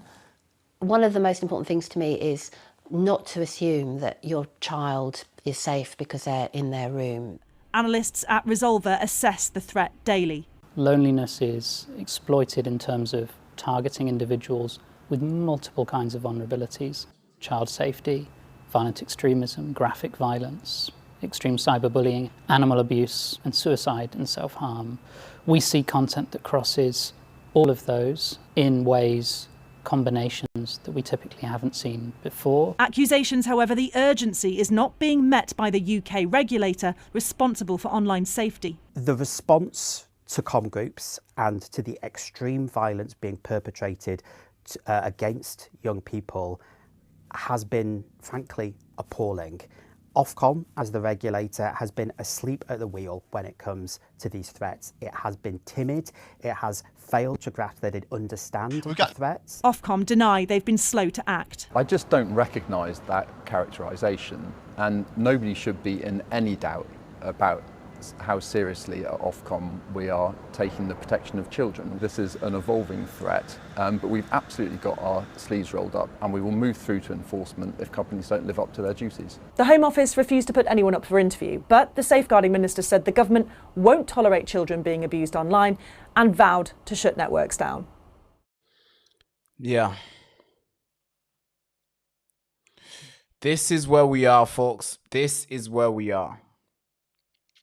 It's insane. It's a big problem. It's a big problem. If you have your kid playing Minecraft, if you have your baby playing Roblox, oh man, get them out of there. Get them out. If they're playing Roblox, if they're playing Minecraft, if they are on Snapchat, if they are on any of these platforms, there's many others. There's a lot. Fortnite, Minecraft, Roblox, Sims. Oh no, Sims, even freaking worse. All these places, get them out of there. If you have a kid who's doing that, get them out. It doesn't matter how much they hate you for it. Remove them from that game. Because, bro, of course, these pedophiles know where the kids will be. They'll be playing Minecraft. They'll be playing Roblox. They'll be playing these games. And of course, these groomers will come there thinking, hey, I'm going to buy you a new skin. Meaning in Roblox or maybe in Fortnite, a new skin is like a new. I don't know. I've never played Roblox.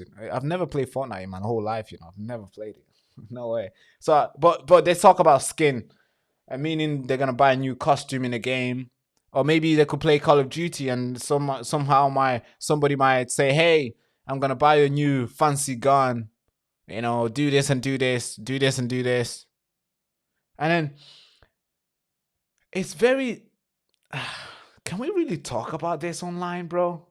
Because I don't know how the social media platform let this take place, because it's so bad. Why would you let it? Why would you let it happen? Because it's so bad that I'm thinking twice to talk about it online. That's how bad it is. Where these guys, these grown men, will look for kids, will find a kid, and then they will try to shred their innocent apart. Meaning they would want the kids to self-harm so they can see the reaction and somehow they can be turned on that, which is kind of like, what the fuck? How? Or maybe they'll get a kid and they'll get another kid and they'll try get them to do some... They'll get them to do stuff with each other. They'll get young boys to do stuff with each other. They'll get... Or maybe sometimes they also participate in whatever stuff that they want to do with a kid. And this has been going on for years. Kids go missing. And the government is... All right, let's actually see. How many kids do the government actually get, save? Okay. Okay, what should we search here? What percent? What percent of what? What percent of children, missing children, all right, missing children are found? Ooh. Okay.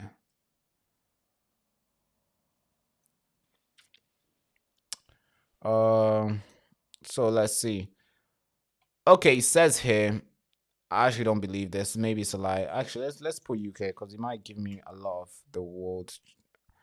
So it says 79% of children are missing. If they miss, 79% of them are found within the first 24 hours, and 90% are found within 2 days. Less than 2% of children will be missing for longer than a week. Do we actually?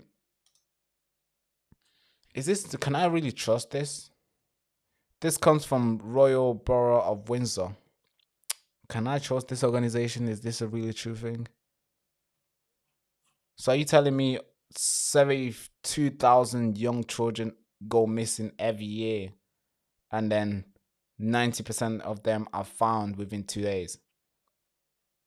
Is our police that competent to actually pull that off? I'm not sure. I consider our police very incompetent, to be fair. They're happy to chase people over tweets. But 75,000 children missing every year, and we only get 90. If he said 100% recover, I'll be like, okay, cool, 100%. But hey, if there's a 1% out of that, that's a lot of kids. Even if there's just one kid that's not found, that's a lot of kids.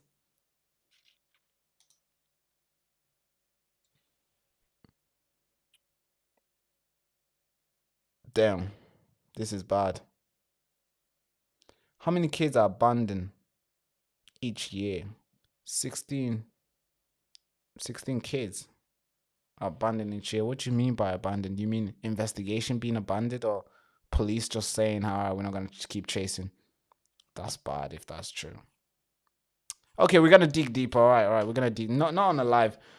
Oh, good question. How many kids are actually found alive?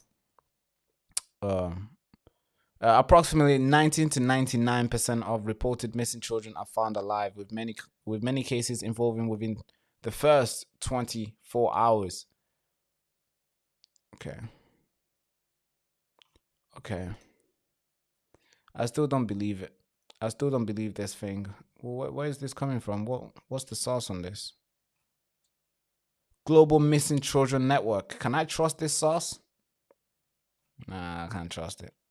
Oxford academic. Can I trust this as a source?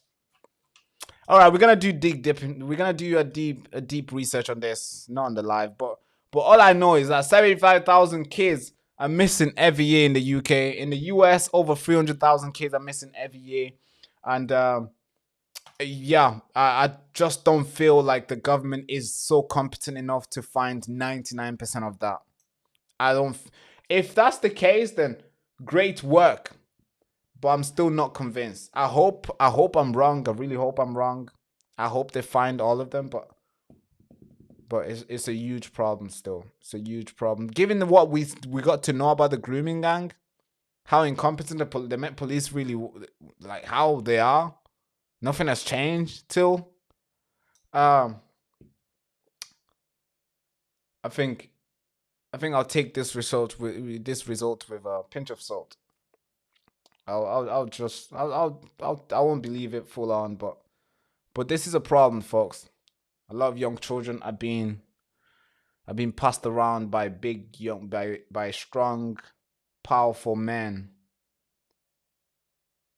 for their whatever pleasure that they get from this.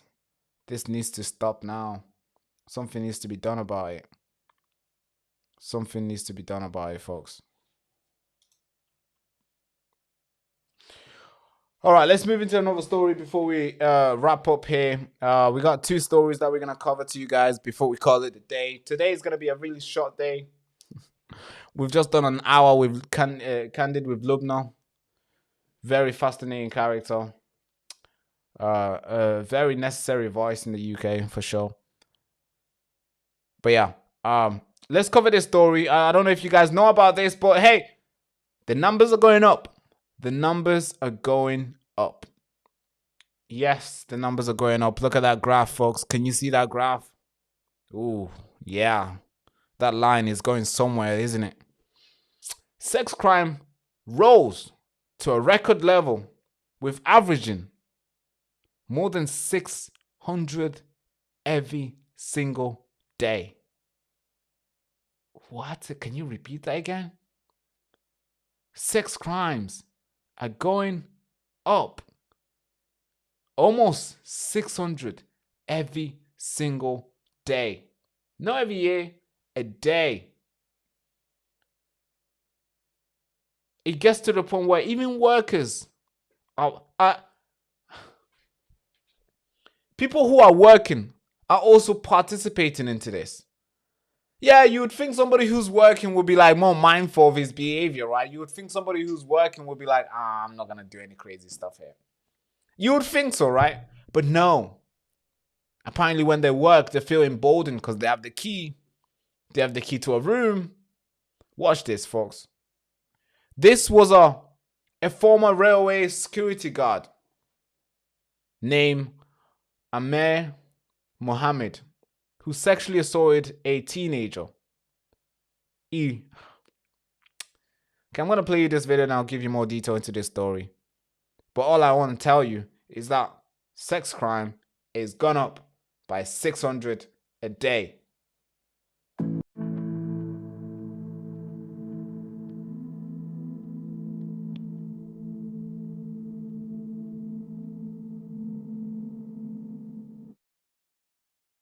I'll arrest you on there for failing to appear at court. Okay, you do not have to say anything. Okay, I'm ready to make some question. Something later at court. Anything you do say, mate.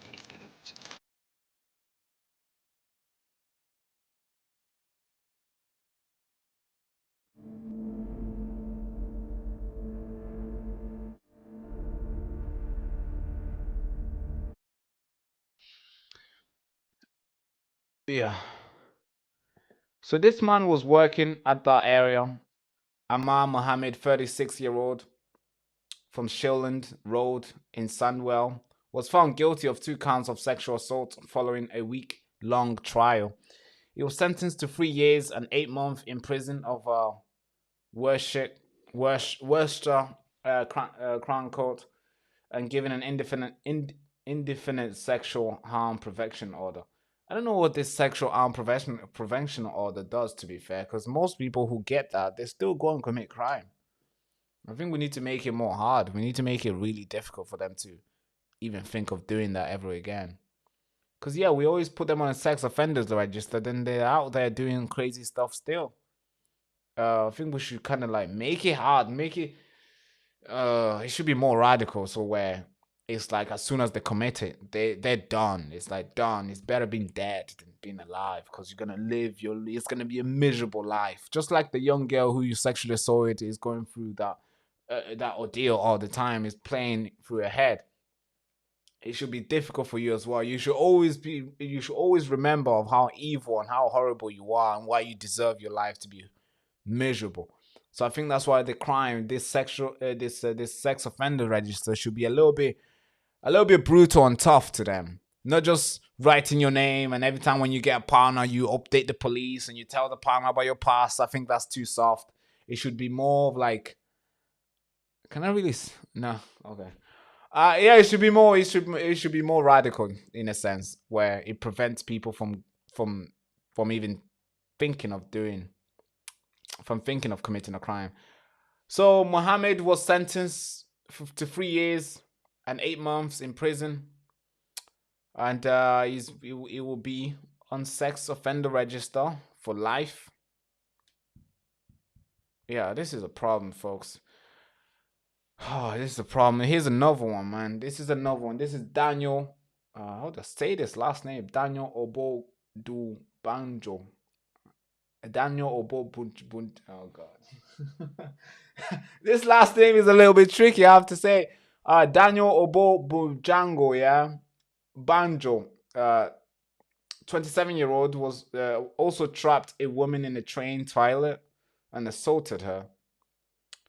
He was sentenced at Kinford Crown Court on Monday, January 12th, for 1 count of false imprisonment and 2 counts of sexual assault after being found guilty at an earlier trial. Watch this, folks. They found this Daniel Obodubanjo. That's a difficult name.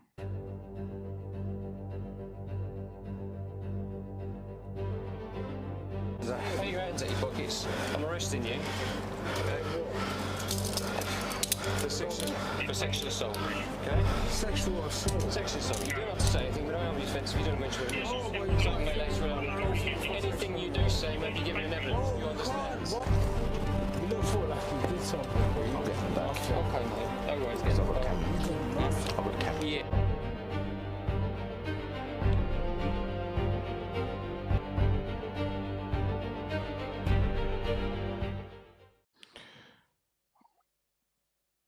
Yeah.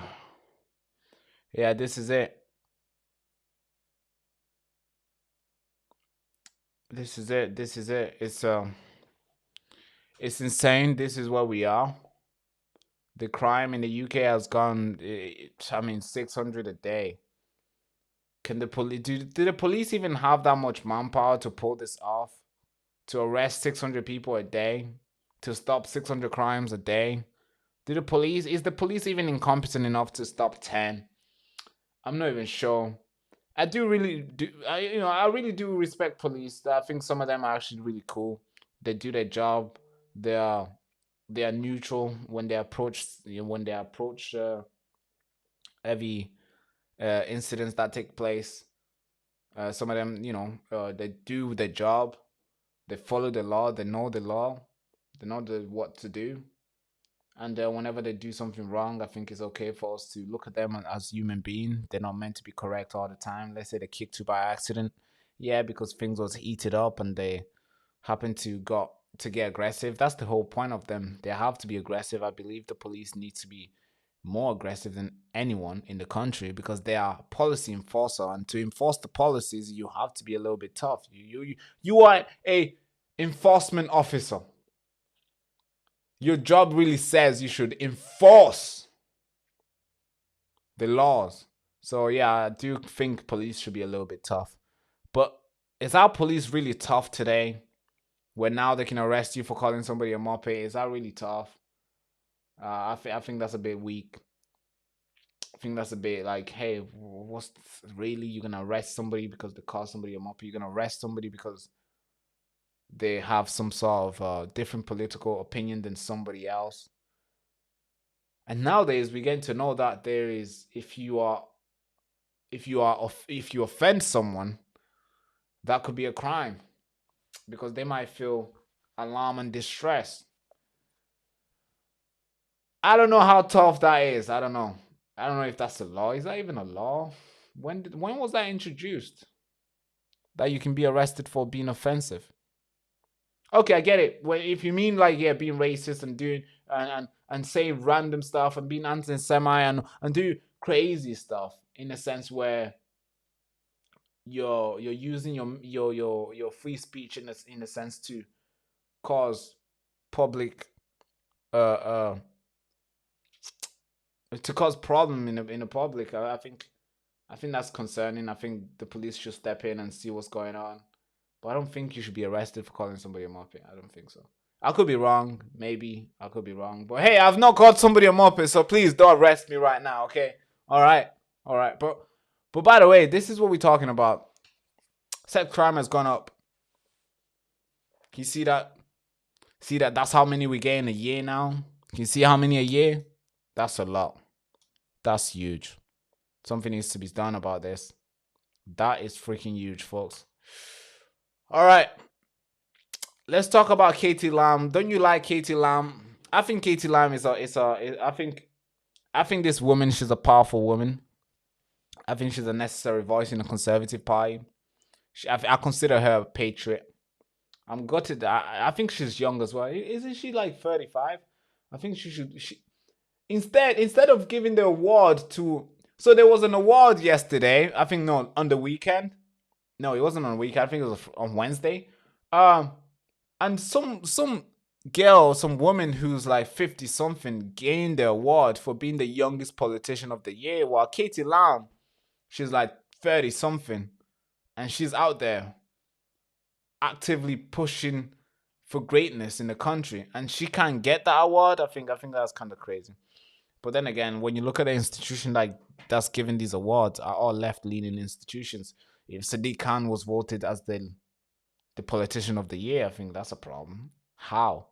But yeah, let's listen to Katie Lamb. Katie Lamb claims that in 2022, the RRF stopped recruiting white men in order to raise the proportion of the women and ethnic minority in the Air Force. Folks, this is insane. Clearly, then, we should be doing everything in our power to make sure that our armed forces are well-staffed and well-equipped. The defence of the realm is the first duty of any government. That's right. But for this to mean anything, defending our nation must take priority over other aims. Yet far too often, we have seen our armed forces and the companies which supply them forced to put social value requirements ahead of their existential need to keep us safe. Crazy as it sounds, this is no exaggeration or hypothetical concern. In 2022, the Royal Air Force paused recruitment from white men in order to raise the proportion of women and ethnic minorities in the Air Force. They quite literally and explicitly would rather have hired nobody to defend this country from the air than hired a white guy. This is lunacy. Cruel or unpleasant behaviour towards women is repulsive and clearly should have no place in our armed forces, their suppliers, or indeed any workforce. When women want to, and can do, for many roles in the armed forces have physical requirements that cannot be compromised, jobs that have historically been filled by men, there should be no barrier to them doing so, and I applaud them, as I applaud the men who are willing to risk their lives for our freedom. But to abandon our defence of the skies in the name of diversity quotas is completely and utterly mad. Okay, Katie Lamb, can I really remind this MP that the party that was ruling in 2022 was a Conservative Party? Did she forget that as well? Okay, I get it. You want to make a speech. You want to get some views. You want to get some recognition. Yes, Katie Lamb, you got that. You got my attention. Yeah, you do got my attention. Yes, you have it. Now that you got my attention, I think I need to remind Katie Lamb that your party was your party did that. Boris Johnson did that. You making a claim, obviously she's making a claim right now saying in 2022, the IRF, they stopped recruiting white men in order to raise a proportion of women and ethnic minority in Air Force, which is kind of nuts. Like, why would you do that? Why? What you think? You think if Putin was to invade, he's not gonna do it because there's a lot of women and ethnic minority in the thing? It's kind of crazy. But she needs to know that her party did that, and you know what that does? Yeah, I get it. She's a patriot. I like the fact that she's a patriot. I really love that, the fact that she's bringing this up. But then again, this is a problem that your party created. This is an action that your party took. So what do you want us to do? And this is the party that you are representing right now. So what? Unless you're saying that you're going to run for prime minister and you're going to make sure that the Conservative Party never makes any sort of decisions like this ever again, then I'm with you. But if you're going to stay like a backbencher, if you're going to be forever a backbencher, then your words really means absolutely nothing. Okay, maybe you can be like Rosie Duffield and go against Keir Starmer and get some publicity, and maybe you be in my DM. I like Rosie Duffield. You know, I think she's a wonderful girl, to be fair, in the Labour Party. But you know, the way she stuck up to Keir Starmer, I really do like it. So I had to hit her up in the DMs. I'm like, yeah, well done, smashing it. Top stuff. I still do respect her. Unless Katie Lam is saying she's gonna run and she's gonna make sure this never happens again, then I'm with you. But if you're gonna say your party did this, and then you're gonna still representing that same party, I don't know, folks. Advanced UK is recruiting, and perhaps you should consider. And by the way, I'm not rooting for Advanced UK right now, but I'm saying they're recruiting. They are recruiting. You know, every party is recruiting. I'm sure Nigel Farage would love to have Katie Lam inside of her, inside Reform, because he's a good recruiter, I guess. He's recruiting every single person that he criticizes. He's recruiting every single person that he claimed destroyed the country. Yeah, he's recruiting. Maybe they're trying to go for round 2, but under different banner. I'm not sure. But here's the response from the public. This is the tweet that she made. She said, I quote, "In 2022, the IRF stopped recruiting white men in order to raise the proportion of women and ethnic minority in the Air Force. They would literally rather have hired nobody than have someone white and male." I mean, that comment is insane. Okay, she carries on. "Diversity quotas are terrible. Putting them before our safety is lunacy." I agree. But you are representing the same party that did that. So how do we fix this, Katie Lam? What do you consider us to do? Like, what you suggesting us to do? Hate your party even more? I mean, we already hate Conservative. How much are you trying to remind us how bad you guys were? Or are you trying to make Keir Starmer look like a saint? Because I mean, there's not any other way you can do it. Because your party created a mess that Keir Starmer is dancing in and making even worse.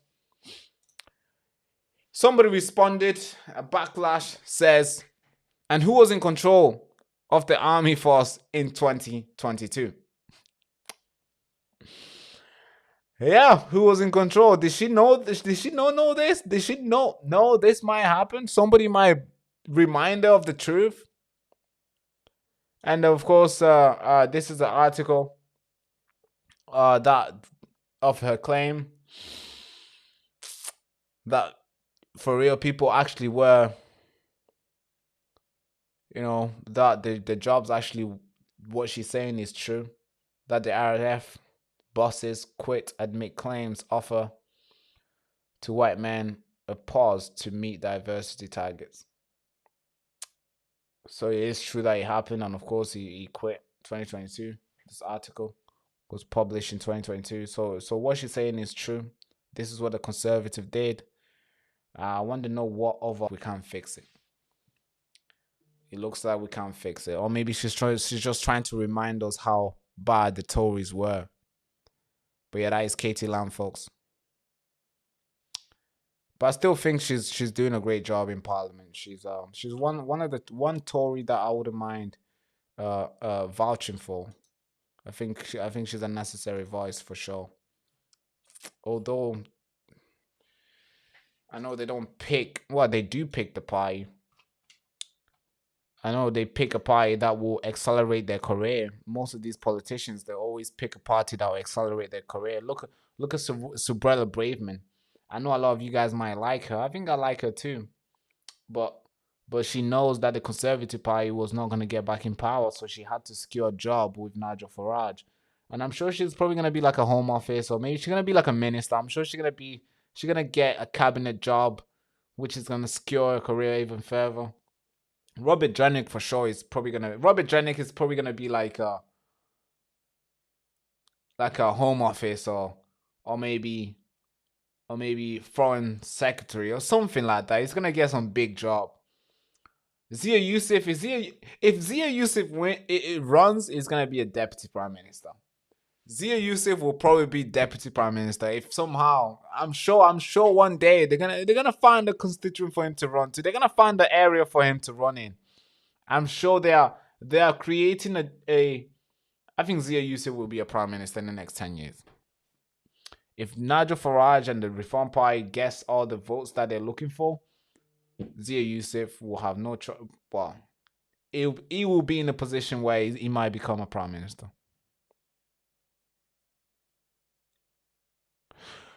All right, folks, that's the end of the live stream. So what you guys got to say? Let's talk together. All right, let's have a little chat. All right, let's have a little chat. Let's see what you guys are saying.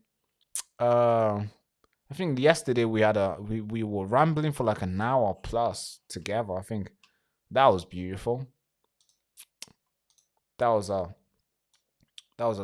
too much bromance that went on yesterday. We're chatting for like an hour plus. That is cool. That is cute. So what are you guys saying today? Let's see what you guys are saying. Okay. I think I need to fight YouTube again. YouTube has basically made this channel. Like, we have 56 people watching right now. What is going on with YouTube? What should we do? Do you think there's something going on with YouTube? So True Finders, no, it wasn't True Finder. Let's see. I'm trying to read somebody's comment I seen earlier on. Somebody says, Barack, what is comms? Comms is a short for community. I don't know why they call it community.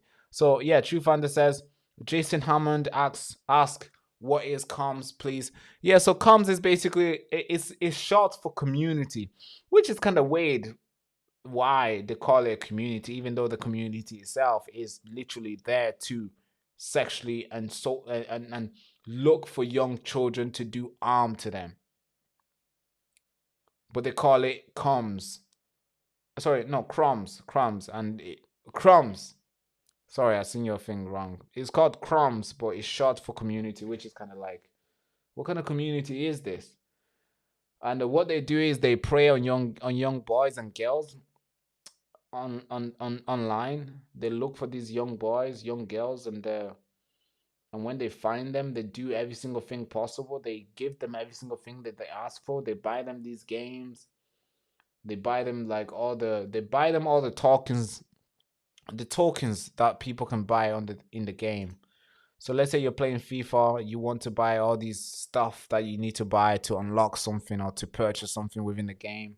These grown men will invest their money into these young kids by buying them stuff, by doing all the stuff for them.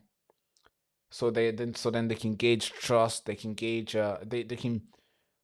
they can give them all these things where the kids will feel like, oh yeah, this guy cares about me. He loves me. My parents can't spend money on my skin, and my parents can't spend money on my character in the game.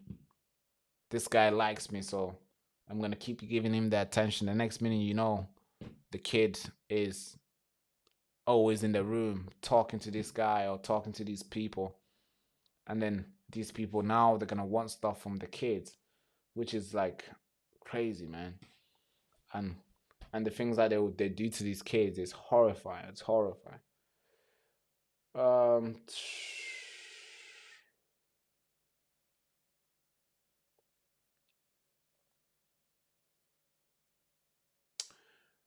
So how do I say your name? Is it Safana? I think that's what it's called, right? Maybe I'm saying it wrong, but you said, dog, enjoy the chat with Lubna, and thanks for what you do. ... Good to know a good young lad got our country at heart. Yes, for sure. I wanted to get deeper with the conversation with Candid with Lubna, but I'm sure we can get on and we can do more of what's going on in the UK. But today it was more to know about her, what she's going through, and what her mission is, and how she sees Britain today, and her book as well. And I think we did very well on that side. Yeah, appreciate you though. Thank you so much for acknowledging that and recognizing.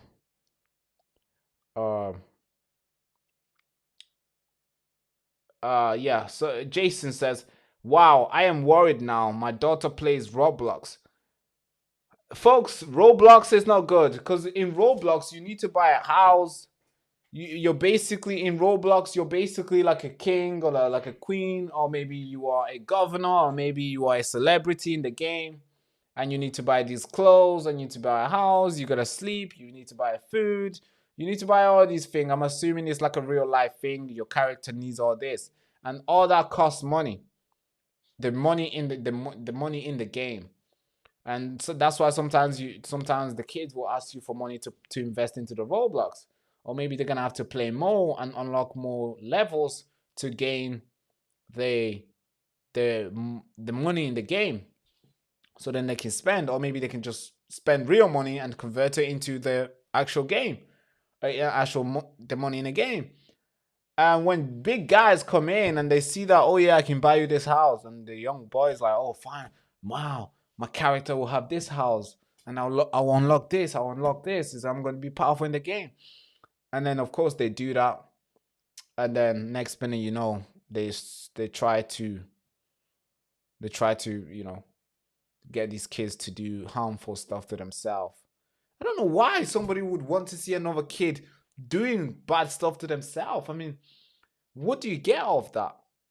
I mean, that's a crazy fetish, bro. Like, I don't even have a fetish, for God's sake. Imagine having a fetish where you want to see a young kid do bad stuff to themselves, or young boys do, insane, inhumane stuff to each other. It's like, or maybe you want to participate in it as well. It's like, how does that contribute as a fetish? What do you get out of that? It's a question that I always ask. Because when I was reading something really, really horrible, like really bad. And this thing has been going on for years. Where the lords and the pastors and the, oh God, don't talk to me about the churches. Oh, fuck you now. I don't even want to get into that. That's a huge one. Hey, if you talk about pastors and the churches and the crazy stuff that they do for the kids, oh man, you don't even want to get into it. You don't even want to get into that. And it's really horrible. It's really horrible, folks. That's all I can say. It's really horrible. One day, once the channel grows and we have enough money in the pot, I'm gonna do a documentary where I can actually publish it outside of YouTube, and tell you what they do. It's insane. Yeah, we talk about grooming gang on YouTube because YouTube has allowed that. Thank you, YouTube, for that. Thank you for allowing us to actually talk about grooming gang. I know sometimes you can be a little bit of a sensitive little girl where you're censoring us and stuff, but we talk about grooming gang because YouTube has eased its censorship a little bit. Now we can talk about it and stuff. But these things I'm talking about, YouTube would not even allow it. Not even the title would work. Not even the thumbnail. There's not even a good thumbnail that YouTube would accept it, because the thing that these grown, powerful few do to young children is horrifying. It's scary. But yeah. So Rose says, yes, I've left the Catholic Church because of that. Yeah, the churches sometimes can be Not sometimes, but they are really. I mean, some bishops, some powerful people in the churches, some pastors, whatever their jobs are, in the rank of the in the self-created jobs that they impose them, put themselves in. What they do, man, is dangerous. It's dangerous what they do. It's dangerous.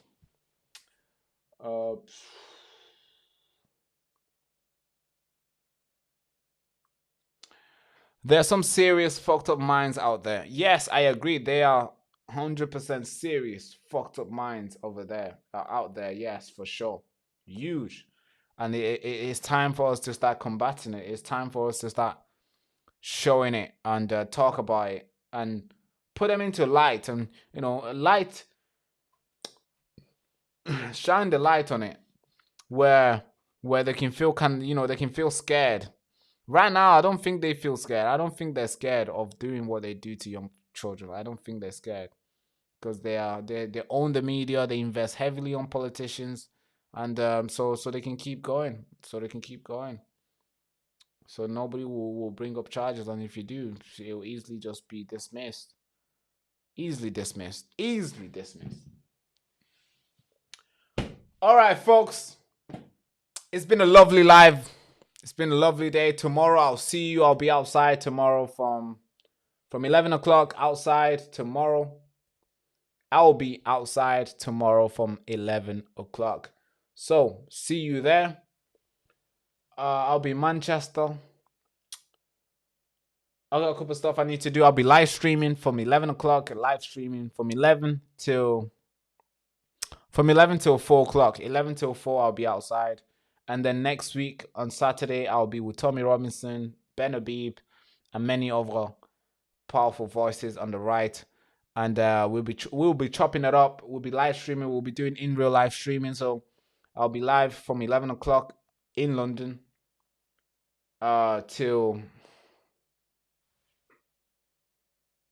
7 o'clock. So 11 till 7 next Saturday. So make sure you tune in on that, okay? Okay, make sure you tune in. It's going to be the 7th of February. Make sure you tune in. But folks, thank you so much for tuning in today. I'll see you tomorrow at 11 till 4. And then we're going to go back to a regular schedule. This Sunday, I'm not working. No stream this Sunday, okay? I'm taking a day off, all right? Last Sunday, I wasn't working. My team was the one that was live streaming the protest that took place. They did the streaming. It wasn't me. I was not a part of it. This Sunday, nobody's doing anything. No plan. I'm going to just read my book. Actually, I got a couple of stuff I need to get to. I got a lot of books lined up that I need to revisit. This book is freaking sick, folks. I like this book. The British Imagination. Brilliant freaking book, bro. This shows the decline of the British imagination. Think of all the great stuff that British people brought into this world. And now think of what we do now. We are about to give our lifeline energy to China. We are about to destroy everything. Is this a book marketing? I'm sorry. But no, it's still powerful. Okay. All right. You can go get it. All right. Should I get a little commission or something? But this book is really good. So it goes through all the great stuff that the British people have ever done in the world and contributed to the world. And then obviously into today's time, you're like, what are we doing now? Okay, we still have the fancy stuff that we built back in the days, meaning we still have the universities. But okay, how good are they performing right now? Because China is contributing more researchers, is doing more research than Britain has been doing the last 10 years. China is doing more research, is publishing more revolutionary stuff than what United States has been doing the last 10 years. Yeah, you can fact check me this. China has been risen, and the Western countries' research and all the good stuff that they contributed back in the days has slowly collapsed because we are removing funding away from the lovely stuff. And if we are still funding the university, we are doing the wrong thing. Or maybe the thing that should be number 5 in the priority list. But folks, thank you so much. I appreciate you guys. But without further ado, hand to the head, salute again. Bye-bye, bye-bye, bye-bye. Thank you so much. I'll see you tomorrow, 11 o'clock. And I'll be outside in real life streaming. And then I'll see you on Monday after that. Thank you. You've been silenced for very long, and every time you try to resist, they put you in jail. For my children. You've controlled your mind for so long to the point where you let them decide what your kids should learn, what gender they will be. And now you've let them to come for the whole nation, destroying what Britain once stood up for. They use this media machine not to report the facts to you, but to tell you what to think and what you should do. Always be careful. They're hiding the facts behind the noise, and they're recruiting pedophiles to tell you how to behave. And these politicians you meant to protect you, they're out there smashing your head on the ground. And no jail time for them. This road we've been on has been very dark for a very long time, and it's time to shine a light on the truth and advocate for justice. We the people make the nation, and if we don't stand up and advocate for justice, then we certainly won't make this nation great again. So we have to create a place for that, a place that can contribute to a more informed society. And that place is Next Frontier Media.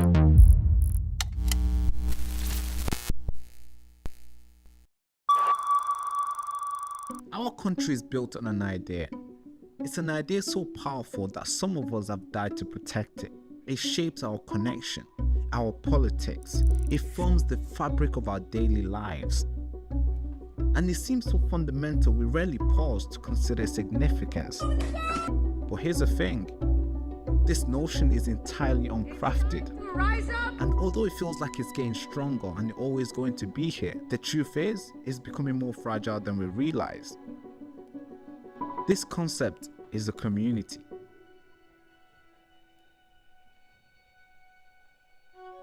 It's built when people with shared interests, value and goals come together, interact regularly, support each other, and work towards a common objective, creating a sense of belonging within the group. That's called a community. You are not just a person who happens to live in Manchester.